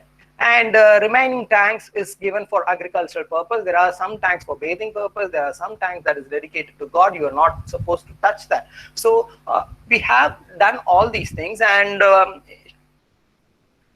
these tanks, not only they have surface water, but they also recharge the water to the ground level. But when they recharge the water at the ground level, automatically the soil gets enriched. If the soil gets enriched, automatically the green cover develops. Now, this is what the different, you know, stages of water body. Some of the YouTube sources, it says that there are around 47 water bodies, but I strongly believe we have around 70 types of water bodies here, according to the Sangam text. And you know, developing a glossary or developing a dictionary for these kinds of small water body will have a lot of insights, or a lot of you know, it builds a knowledge system around these particular stuff. Now, coming on to the next local level. See, this is Madakulam Kammai. I have just traced this at the local level using maps. Of course, this is I did for my doctoral studies. So these are the channels. The way they beautifully cut across at 90 degrees is one of the excellent way. Here you can see Urani, Urani. Urani has a different purposes. Kammai has a different purposes. Eri has a different purposes. Every water body have a different purpose into it. Now, this is what had exactly happened. You know, we started to build impervious surface cover. Impervious surface cover may be a tar road, or maybe a tile road, or maybe a concrete road, whatever it is. So when you have a natural ground level or ground cover, there's a percentage of water that infiltrates into the ground. Therein it keeps all the, you know, system very light. When the impervious, you know, it increases greater than 30% or 35%, automatically the water bodies die. The surface water bodies get died. So this is what it is. When we did the research here, and we found that almost all the 16 channels in Madurai and all the water bodies, they have nearly 70% of ISC, impervious surface cover. So it means they are almost dead. But still you have a lot of opportunities to revive them into present times. And this concreting under JNN-URM has literally, you know, it's a hydrological suicide that happened in the development of the city. Now, this is what a riparian landscape is all about. I always love this, you know, the way how people have, you know, in ancient days, they have the riparian landscape. They have a beautiful trees. And what we have done is we have concrete on this side. So the moment you do a concreting channel, automatically the percolation gets died. The most important zone, as far as an agricultural or common being or common human being is concerned, is the zone between the water and the ground. This we call it as an hyporeic zone. Hyporeic zone has a lot of small bacteria that cleans the water on its own. The moment you put the concrete cover onto it, you are completely separating that water and the hyporeic zone. It's a kind of, you know, you separate your husband and wife from the family unit, and you call that as a healthy family. That's a best example. You can't, it's a family. You can't you know, separate them. If this hyporeic zone is too good in cleaning the water system, at the same time it also allows infiltration into the sand. The moment you have infiltration into the ground, automatically the green cover, you know, it develops. And other important stuff is that see, this is a small study which I done at the local level. So it's a Giridhamal river. This is a beautiful water chain that runs parallel to river Vaigai, hardly around 2.5 kilometers. You know, it runs parallel, and it inundates around 3,000 tanks odd in in Tripatur, Sivaganga districts. When you talk about the local level, see the vacant land, ISE, inundated area, riparian lands, wetlands, biospheres, these are very, very important. So I documented the entire stuff, this channel within the city limits, and I analyzed in this way. Now see this sketch here. The bottommost darker layer is the original course of this Girdumal, river. We can call that as a river, but it's a huge channel. I believe that this channel is around 30 feet, that is across 10 meters, 10 to 15 meters. But right now we have only 3 meters. Okay, so this is the original course. The darker is the original course. On top of it, what we have done is in JNRM scheme, we have completely, channelized this. Now, this when I asked the people over there, they said it's development. This is what development is all about. And I really doubt is this developed. The same thing you can see in Sabarmati stuff. When you make this channel like this, you are not delaying the water to stay in a system. You are forcing the water to get out of the particular stuff. The moment when water gets stored, it completely disturbs the reservoirs. It completely disturbs the build structure. You can see this small photographs here. It completely disturbs every stuff. Another thing is, when you have a channel like this, the pools and riffles are the beautiful stuff that gives life to the entire water channel. When you just straighten this, the spools and riffles goes, automatically the oxygen content into it dies, and automatically you don't have any microorganisms. So reading the channel or understanding a channel or trying to understand the channel is the key in this particular exercise which I got. And these are the vacant land. The white ones are the vacant land that provides a lot of opportunity for us to to develop wetlands over there, to develop riparian landscapes over there, because the plant body over here, it cools down the water system. When it cools down the water system, it allows fishes and other microorganisms to survive. The moment you have this thing, the water is clean on its own. You need not, spray chemicals, or you need not do any kind of interventions in maintaining that. And other important stuff is that, the stormwater drainage, so-called built stormwater drainage in Madurai right now acts as a best sewage drainage. It carries a lot of sewages into it and pumps, tons and tons of sewage means being pumped into all these channels. Now, this is what it is. I'm almost coming end of my presentation. Is that this is how the natural system behaves. We call this as a riparian landscapes on either side. This is what an urban streams or ecosystem is all about. Full of alien materials, and it's very difficult to have a biodiversity value. On to the right hand side, I have two sketches that was taken from an unpublished thesis. Today morning I was just searching for it. It was done by an unpublished thesis by Chinese philosopher Hu. And see, of course, there are lots and lots of way in which we can enrich. Of course, landscape people knows better than us, in developing a ecosystem around the lake or around the ponds. So this is what it is preferred here. And these ponds have a biosphere area. They have a different area, and they have a different soil. I was reading that the sand which is used to do an embankment is not a concrete for 2,000 years. It was a soil that came around from the local area itself, and with the help of the soil, you have hay, or you have straw, you have other lime, everything which is compatible. Even the great Pennywig. Pennywig is supposed to be one of the pioneers in developing the dry area into the wet area. He used only rubble stones for lining, and rubble stones they have placed at different intervals. So you also have a penetrating well at 50 meters or 100 meters at the bottom of the channel. So Pennywig did a wonderful job, but after independence, I somehow doubt the engineers of 60th or 70th century who was working in the water system. They had a different viewpoint that concrete can get every stuff positive in a thing. I think that's where there's a slight dip in education system. Our education system focus more on a westernized. It never talks about the local traditional knowledge stuff. I believe this forum should develop a lot of a glossary on how this traditional water harnessing system can do it. I think Karnataka government has done a great job, in reviving all these water bodies. They have developed a complete glossary of ancient terminologies that deals into it.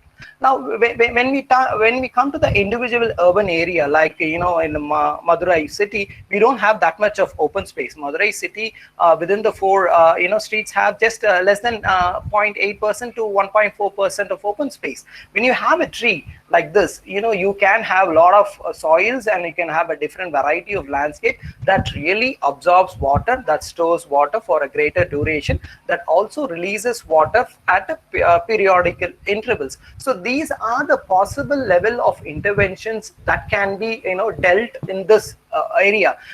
When we prepare the smart city plan, we gave all these points into it. We also said that there are some concrete areas you need to break it out, and you have to put into it. This is the wonderful aerial view of Mariam and Tepakalam.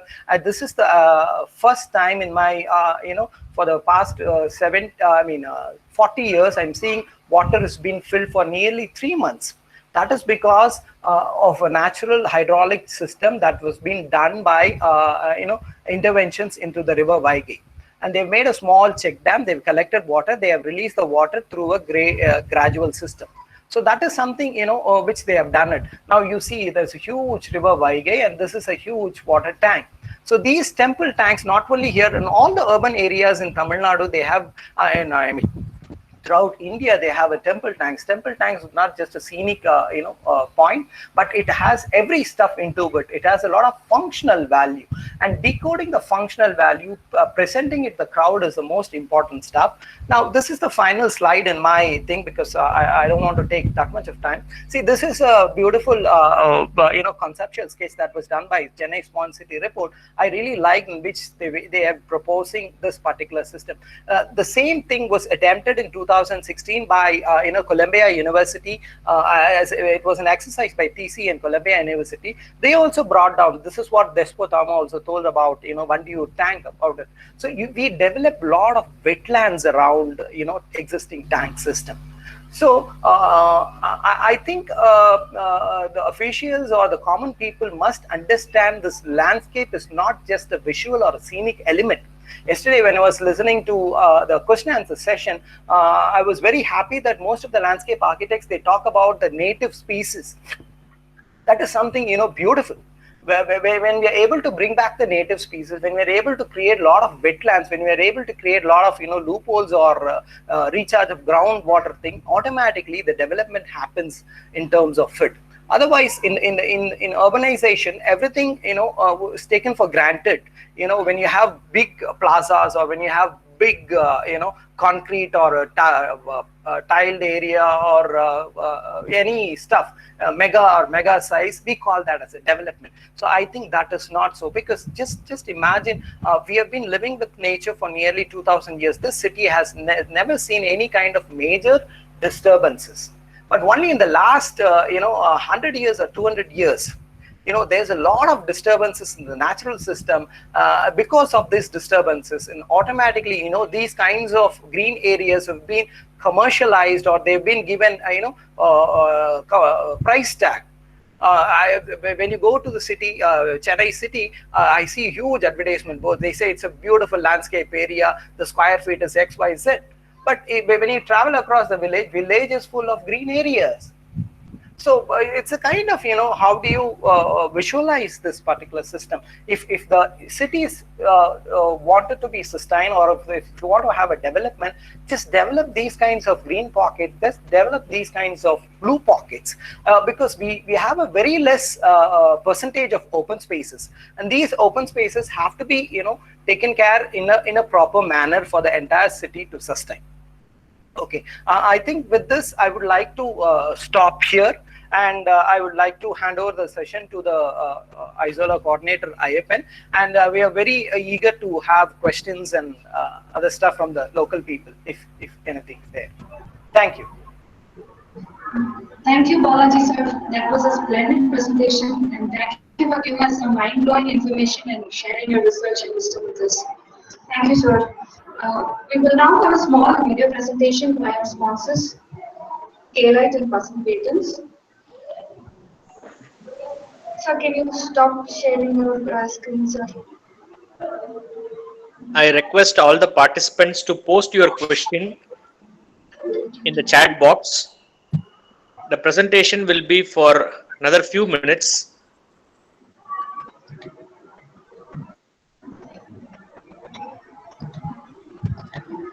We are very Video thankful. presentation is for 4 minutes. Kindly post your questions in the question answer in the chat box. We shall resume the question answer session after the sponsor videos. Thank you.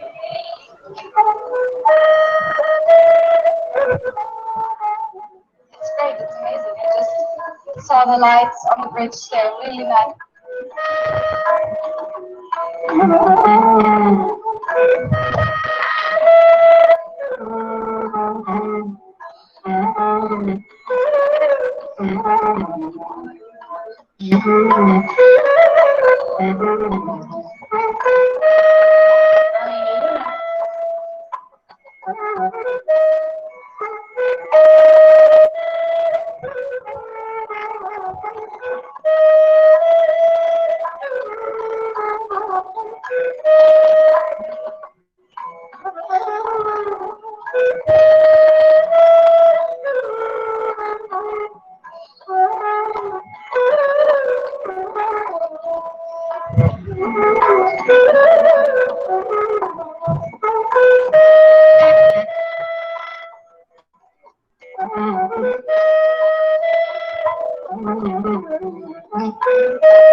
Thank you, Kayla, for sponsoring us. The evolution of Bustle Patrons. In late 2017, Bustle Patrons unveiled its new experience center in the heart of Bangalore on 100 feet of Indranagar. With over 5,000 square feet of products to experience, customers can touch, feel, and get a sense of every unique product Bustle has to offer.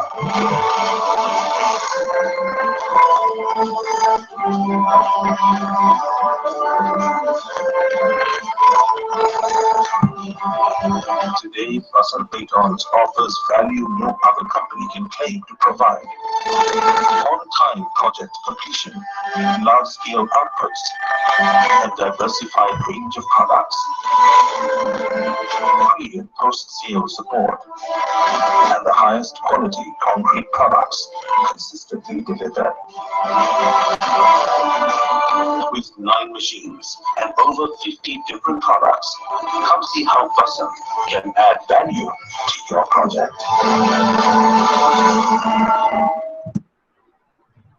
Thank you, Bustle Patrons. I convey my thanks to the sponsors, K-Lite and Basant Beaton, and my special thanks to Dr. G. Balaji for giving a wonderful presentation on his research area. Thank you, sir. Now we will move on to the question and answer session. I request the participants to actively post the questions in the chat box. Now we will move on to the question and answers. Good evening. Can I ask a question? Yes, sir. I'm Professor Ravichandran, a retired professor from Bharadas University, Tiruchirappalli. In fact, is my voice audible? Yes, sir. I appreciate all the paper presenters, Dr. Geetha, Mehta, Dr. Despo, Thoma, and Dr. Balaji. After having listened to the presentation for about 1 hour, I understand all the three are trained in landscape, urbanscape design professionals. My only suggestion is, see, when you talk about ecological regeneration, societal income equity, informed governance, but your training is confining only to landscape and urban. Of course, I am not trying to blame that you're talking about societal income equity and all that. You are bound to talk about it. My only suggestion is, when your background is landscape, urbanscape, or design professional in that area, I wish you stick to that, and you can always rope in experts from other disciplines to talk about income inequality, and even Dr. Balaji drew the attention of Sangam literature, where water is basically considered as environmental good, where they valued it. They took into consideration both instrumental and intrinsic values. But my only worry is the present landscape and urbanscape design professionals. They consider only anthropogenic approach only. But what is required? You need to strike a balance between anthropogenic and ecocentric. That is important, because when Dr. Balaji talked about Sangam literature, they without knowing the difference between intrinsic and instrumental values. See, because when you use your anthropogenic approach, you are confining only to instrumental values. You consider instrumental values alone, but there is something called intrinsic. Intrinsic value is something where the value of water or any environmental resource is considered independent of human use. Independent of human consideration, water does have value. That is called intrinsic value. My only suggestion is try to take into consideration both intrinsic and instrumental value. But as of now, my strong conviction, my opinion, I may be wrong. You are free to correct me. My only opinion is that you people you take only instrumental values into consideration. My request is to take intrinsic value along with instrumental value. That is number one.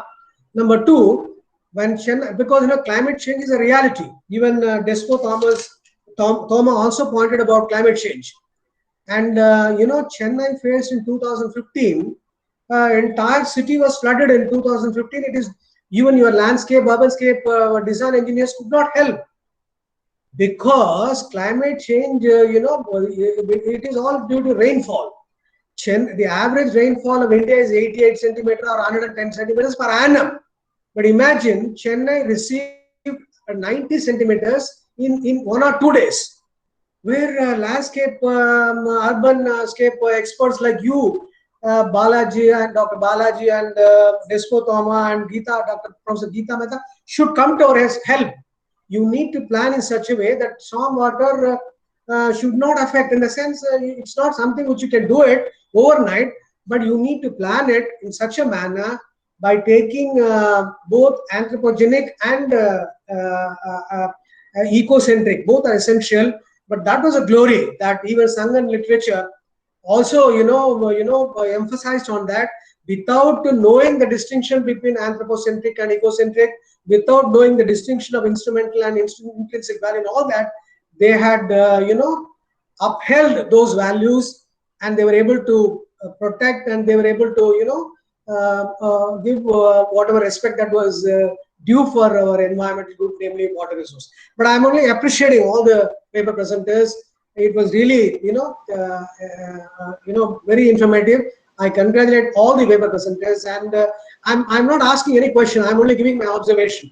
If you want to give any reaction, you are free to do that. My only humble submission is consider, try to strike a balance between anthropocentric and ecocentric. That is number one.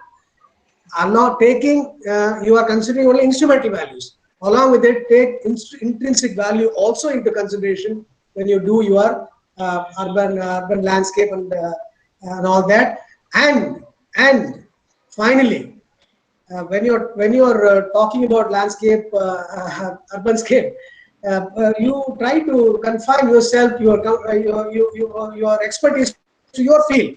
and try, you can rope in experts who are available in India and elsewhere in this world. Thank you very much for this opportunity. Thank you. We request the participants to post the question. So we are running short of time, please. Now we will move on to the questions. I request Architect Shabana and Lakshmi to please discuss about the questions and answers. Yes. Karthikeyan sir, there's a question to you. Can you, from Architect Rukmani, can you add on the similarities and difference in the landscape traditions of Shaivism and Vaishnavism, and how these are related to sacred groves and Nandavanams? Actually, what Yes, sir. actually what the question is posted is subject of research, because as of now we don't have any documented records. We have to go back to our literature literature records, and we have to do a research to find out all these differences. So I don't have an answer to that right now. If you need to find those informations, then it need to be a research question. Yeah. Thank you. There is a question from Dr. Badrinath to Architect Karthikeyan Raja sir. Please highlight the botanical aspects of sacred groves. Interested people can search the book, Eliza Ken's book entitled Sacred Groves and Local Gods, which discusses about the sacred groves in Pondicherry, Madurai and Thiruvannamalai district. Thank you, sir, for giving the resources. Sir, can you put some word on this question, sir? The highlight on botanical aspects of sacred groves. Botanical aspects, in the sense, I am not very clear with the question. Botanical sense, I am not very clear about that. I have mentioned that they are reserves of many of the endangered species of plants. Okay, sir. So generally, they are mostly, all these botanical groves, if you see, they are mostly of native trees. That's a major aspect, because people do not enter, because they are prohibited either to enter or plant or remove things. So if you see, in botanical aspect, they are the preservance of the native species for over a long period of time. Thank you, sir. They control those biodiversity, and it's the climax of the biodiversity of a given vegetation or a ecosystem in existence. Okay, thank you. Thank you, sir. Yeah. There is a question from Landscape Architect Rukmani. Can you add on the similarities and differences in landscape tradition and Shaivism and Vaishnavism? That's yes, sir. You have answered this question, sir. Yes, sir. Thank you. Okay. There is another question from Mr. Kannan Vaidyanathan. Did Isola make any suggestion to keep sacred groves in the smart city proposed by the government? GB sir, I think, can you throw some light on this? No, ma. The smart city, it never focuses on sacred groves. When we proposed the sacred groves, all they came out is that Korean grass and some XYZ plant. And within the temple complex, you can't do these kinds of gimmicks, because every temple has its own sthala virucham. But outside this thing, we proposed gardens with native species. But in the view of always some architects, they prefer to have a visual quality than the functional medium. So they propose a lot of Korean grasses and XYZ plants over there. So we, not only in the smart city alone, in most of the government projects, we give a lot of proposals, not based on this discipline or that discipline. We give some proposals, valuable proposals, and we also get it approved from the central government. The moment funds come, they completely cut off our channels and they do whatever they want. This is what is happening in smart city as well as in JNRM project. So there are some decent proposals given by the experts here. But executing, when it comes to executing, the locals and other experts are not allowed to participate in the execution. So I don't think in any of the smart city that focuses on sacred groves as far as Tamil Nadu is concerned. Thank you, sir. Architect Deepak Rao has given appreciation on wonderful pictures. Very nice to see the temple gateways, the clutter of shops and urban growth that we see today with reference to the video presentation of Mr. Karthikeyan. And Isola, Tamil Nadu and Pondicherry chapter has appreciated the video presentation of Mr. Karthikeyan. And also Chairman Isola, Tamil Nadu and Pondicherry chapter has appreciated the presentation as great pictures, beautifully compiled, and it was a good work by architect Shabana. Lakshmi, please move on with certain questions. Yes, sir. There is another question from Mr.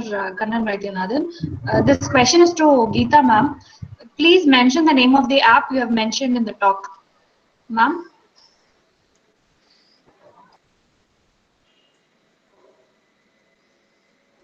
Ma'am, you please unmute yourself. Unmute. Sorry. Yes. So the app is called SOCCS, SOCCS, which is short for Social Capital Credits. You can download it from Google Store or Apple Store in iOS as well as on Android. So you can just download the app and register, and everything is there. And also you can look at our website for more information about the system and the projects we are doing. And the website is asiainitiatives.org. I can put it in the chat also. Yes, ma'am. Thank you, ma'am. Thank you, ma'am. The next question is from Dr. Patri Narayanan. What do you think will be the impact of the recent declaration of Meghamalai Sanctuary as a combined tiger reserve along with Srivillikuttur on water flow in Vaigai? See, Meghamalai and Kalakada, as you have written in the chat box, it is a complete reservoir. But one worst thing that had happened in Meghamalai as well as in Kalakada, Mundandurai, in certain area, they have grown coffee estates and tea estates. That is where the entire problem has happened. And most of the lands they've been given to private people, and they develop coffee and tea estates. Now, this tea plantation and of course coffee plantation, they never retain soil. At the same time, they also allow water to flow drastically into the river course. The same thing happened in 1917 when we have a lot of cotton mills coming up in Madurai. All these cotton mills, they have the raw materials prepared in the Kalakadu, Mundandurai and Meghamalai. So there's a lot of cotton plantation. Even the cotton plantation also done the same stuff. It never retains water. The ultimate stuff is that instead of, that's good that you designate certain area like bioreserves. This bioreserves should have lot of, combinations of different varieties of plant system into it. Similar to a bioreserves, you should also have aqua reserves here and there. Having aqua reserves in the mountain region, having aqua reserves in the flat region, having aqua reserves in the wetland, it's a beautiful system that interacts with each and every stuff. So designation is a good one, but what comes after designation is very important stuff.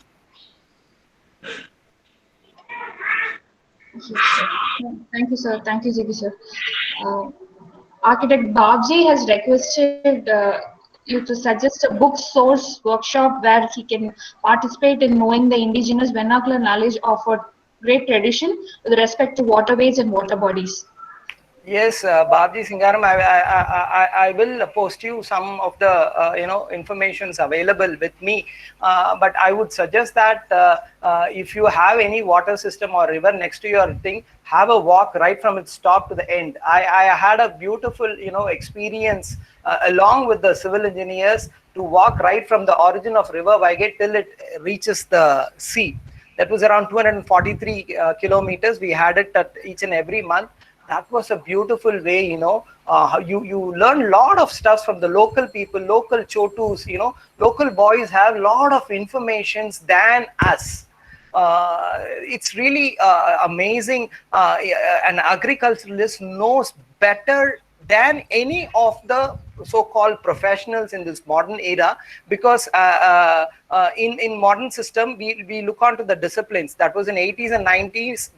Our education system focused more on disciplines. Right now, we are focusing more on trans-discipline. There's no discipline. If If you have an interest, you create a car for your interest from each and every bubble, then you have your own stuff. That is how now the education system is growing. So I will definitely post all these things to my friend Ayappan or my friend Kumareshwari. And also I suggest you to have a walk along with your family to a water source, right from the starting point to the ending point. You will learn a lot of stuff, and you will be, transferring more knowledges to the younger generation. I'll definitely do it, sir. Thank you, sir.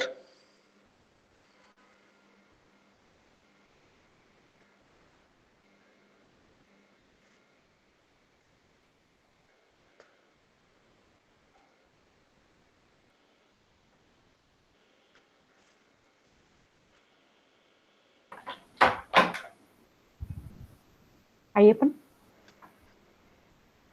Yes, ma'am.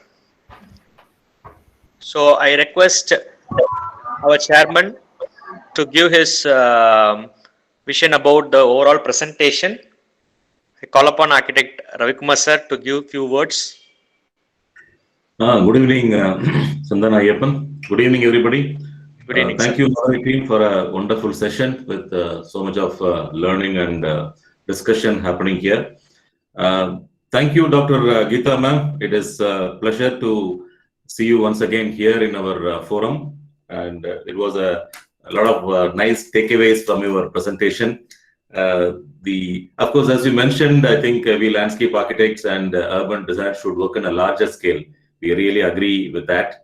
I think we are slowly doing that. I think our members of Tamil Nadu chapter have, I think, doing hundreds of acres now in their projects. I think I understand it is going to be thousands of acres in the future to attain that, the ecological or regional kind of a scale. That I'm sure in the near future we will reach that.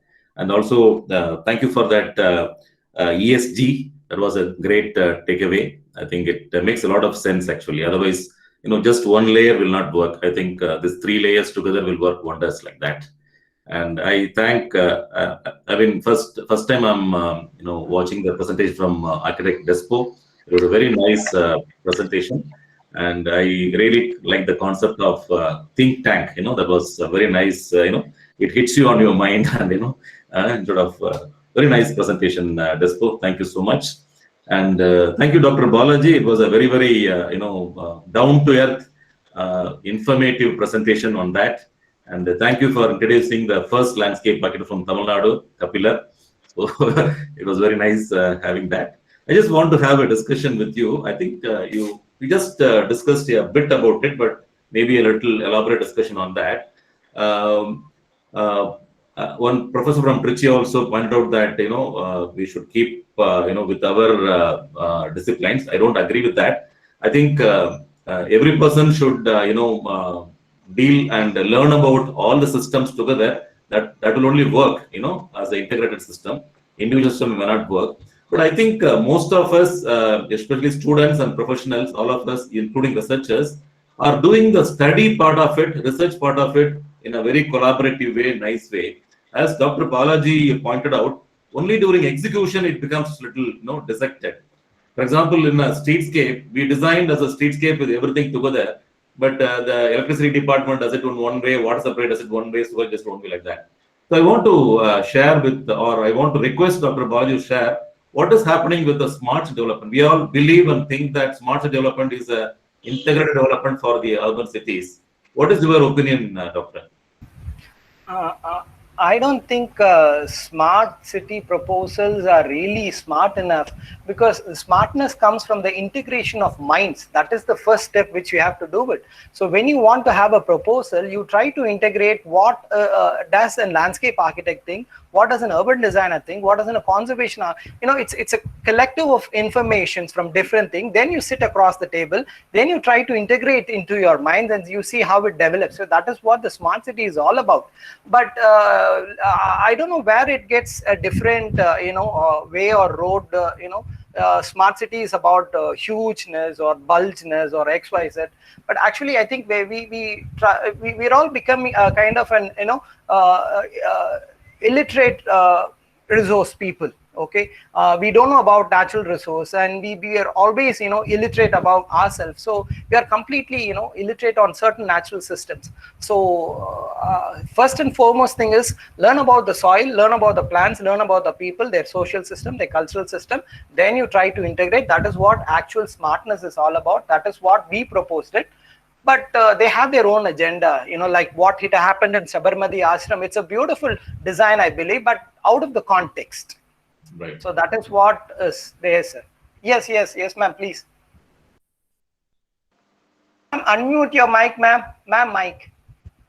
I was actually invited to be on the jury of Smart City last year, and I tried to say that every smart city project should have a triple bottom line accounting. They should say what the ecological impact is, what the social impact is, and then the financial impact. I'm afraid a lot of smart city projects are just real estate projects right now. Yeah, as you rightly pointed out, last week we had a discussion from Coimbatore. We found out that most of the smart city projects on the lake development is not having an environmental impact assessment at all, you know, as a part of the project.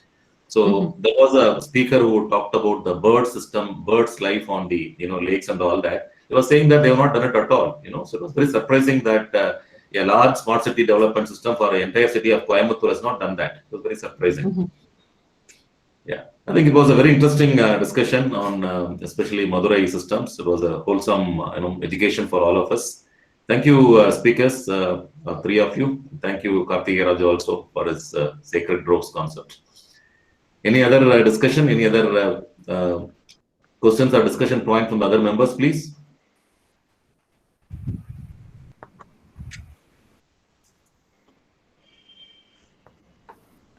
Sir, now I call upon landscape architect Rukmani ma'am to give few words about.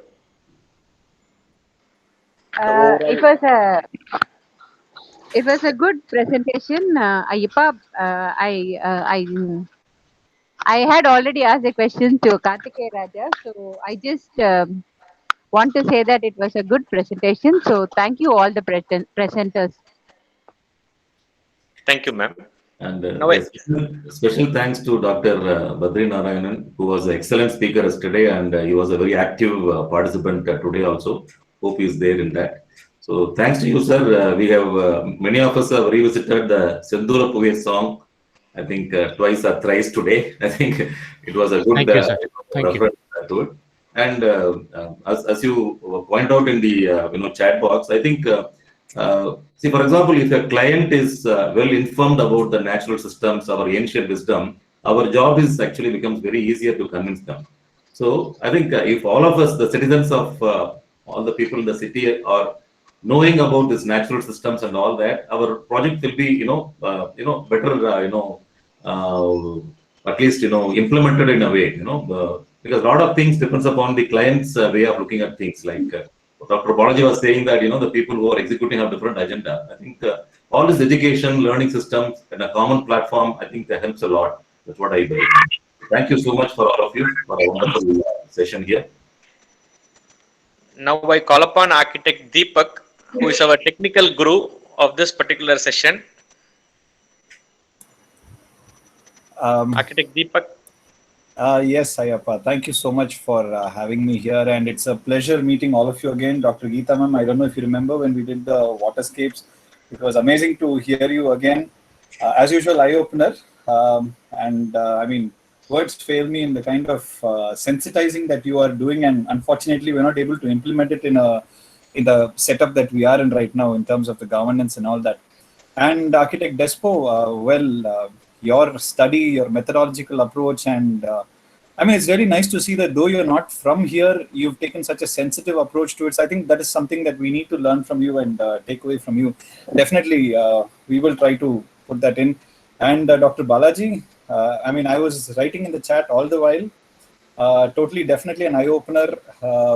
I mean, there is so much of intensity in the study that you've done, and I'm sure we will all be following at least some of it. So overall, this was a fantastic session. The photos by yes, sir. Thank you so much. The photo montage was also wonderful, and the Sacred Groves talk by architect Karthikeyan Raja was also fantastic. So overall, I would say Madurai team, a very wonderful overall package on waterscapes and sensitizing towards the landscape. So thank you all once again. It was a pleasure having you all. So thank you very much. Thank you. Thank you, sir. Now I call upon architect Babji to give few words about the overall.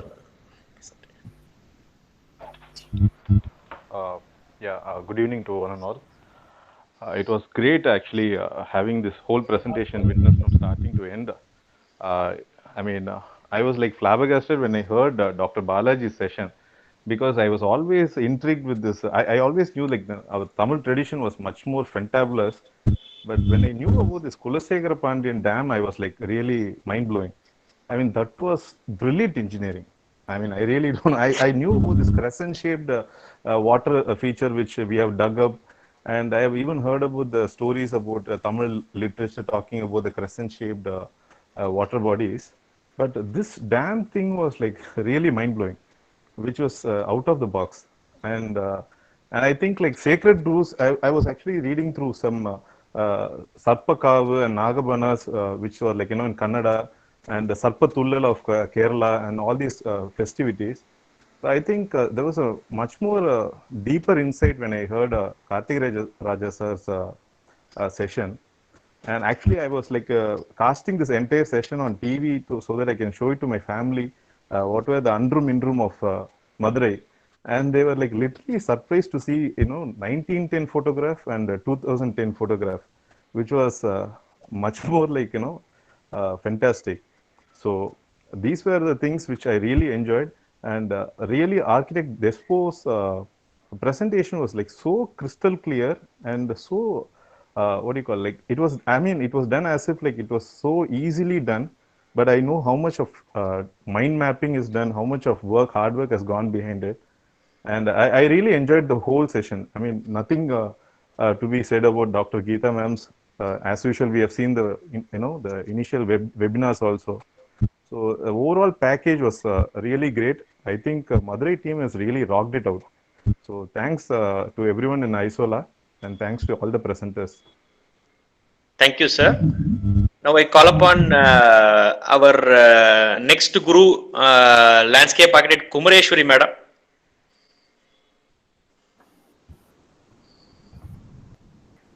Thank you, Ayyappan, for the opportunity, and thank you, Dr. Geetha ma'am, and architect Despo, and Dr. Balaji Anna. You have given a wonderful presentation today, and thank you, landscape architect Karthikeyan Raja, for the Sacred Grove presentation. So I have written few questions for three of you. For Dr. Geetha ma'am, the question is the impact of negative effects of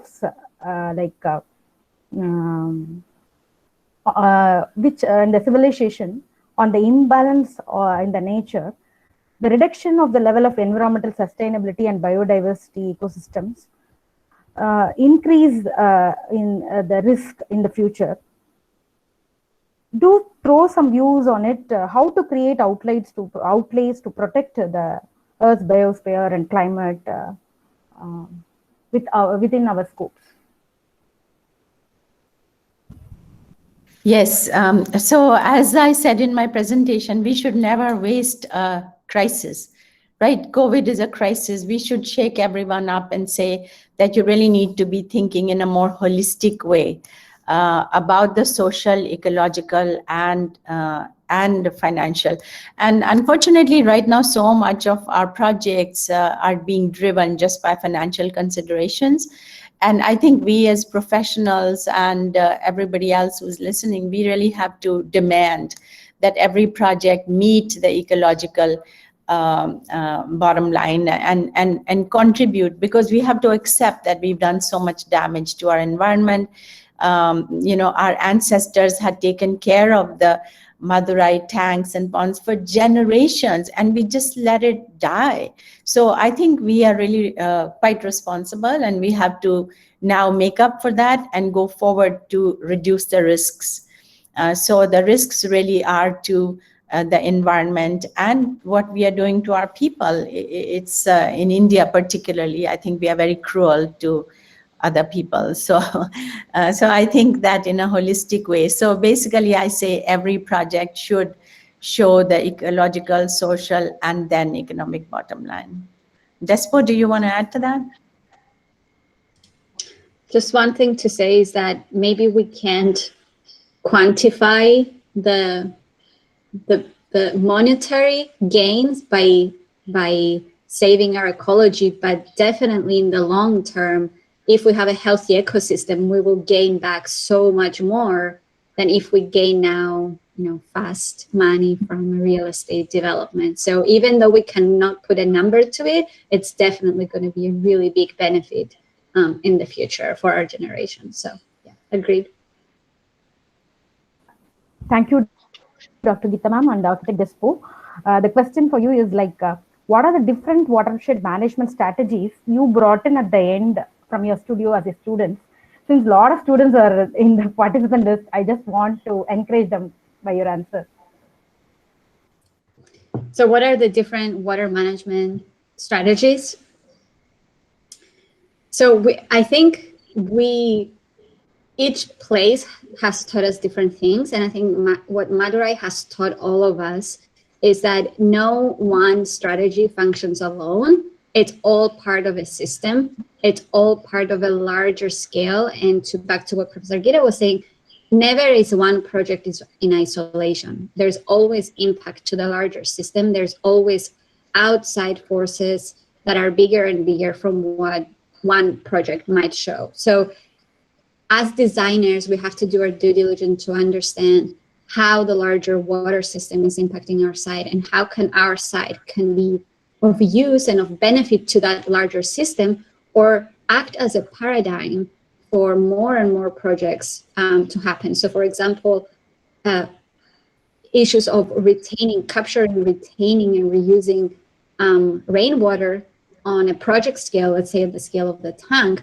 that can be then scaled up to the scale of many tanks or to the system as a whole. So strategies that are scalable are always the best strategies. Thank you, Architect Despo. It was a wonderful answer. And the last question is for Balaji Anna.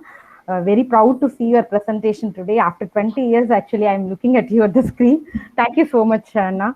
And the question for you is like, very inspired to see a lot of things you have worked on your research. Please do mention an indigenous water management system you observed during your study from Madurai. Indigenous water system is a Korumbu system, which I really enjoyed it, enjoyed in the sense I have a kind of a small presentation. There was a square tank, and square tank has outlets on all four sides. On one side you allow inlet, and you should have equal amount of water escaping from all three sides. So that this was the question that was posted to me on the side by two water professionals. One is Gomadi Nayagam, of course he is no more here. The other one is Vedachalam, he is an epigraphist. I was just kind of thinking how it is possible, because there is one exit which is exactly opposite to the inlet, and other two exits are at the right angle. So if you have 100 gallons of water passing through the inlets, definitely exit which is opposite to the inlet will have more amount of water. So how did they done it? Do they have any people next to it who is closing it, opening it? So I had worked out a lot of stuff and I couldn't get the answer. Then I finally surrendered to Gomadi Nayagam, sir. It's very difficult, sir, for me, sir. He took me to another tank. He explained in a very, very simpler way. There's a square tank. Right in center of the square tank, you have a vertical stone slab. The moment you have a vertical stone slab, when the water hits the stone slab, it takes a circulatory motion. The moment it takes a circulatory motion, then automatically equal amount of water, escapes from all the three outlets. And that center stone slab, it has been decorated with kungumam and sandalwood, all religious material, so that the people won't move out of it. If you move out of it, then automatically you will die, as per the gods, written stuff. So that is one of the, very interesting. There's no kind of mathematical, mechanical devices. It was very neatly designed. So there are lots and lots of these kinds of traditional harnessing system, which we have to, rediscover from the system. So that's a wonderful system. There are around 12 to 15 systems I've listed down, which I like the most. I also documented it. So I think this is the best one, which I got it there. And whenever students from the foreign university comes, I used to take them there, and hydraulic engineers take them. It's a very simple one, explain in a very simple terms. That's what life is all about. You tell everything in a very simple way to the younger generation. They will do it in a much, much beautiful aspect. Thank you.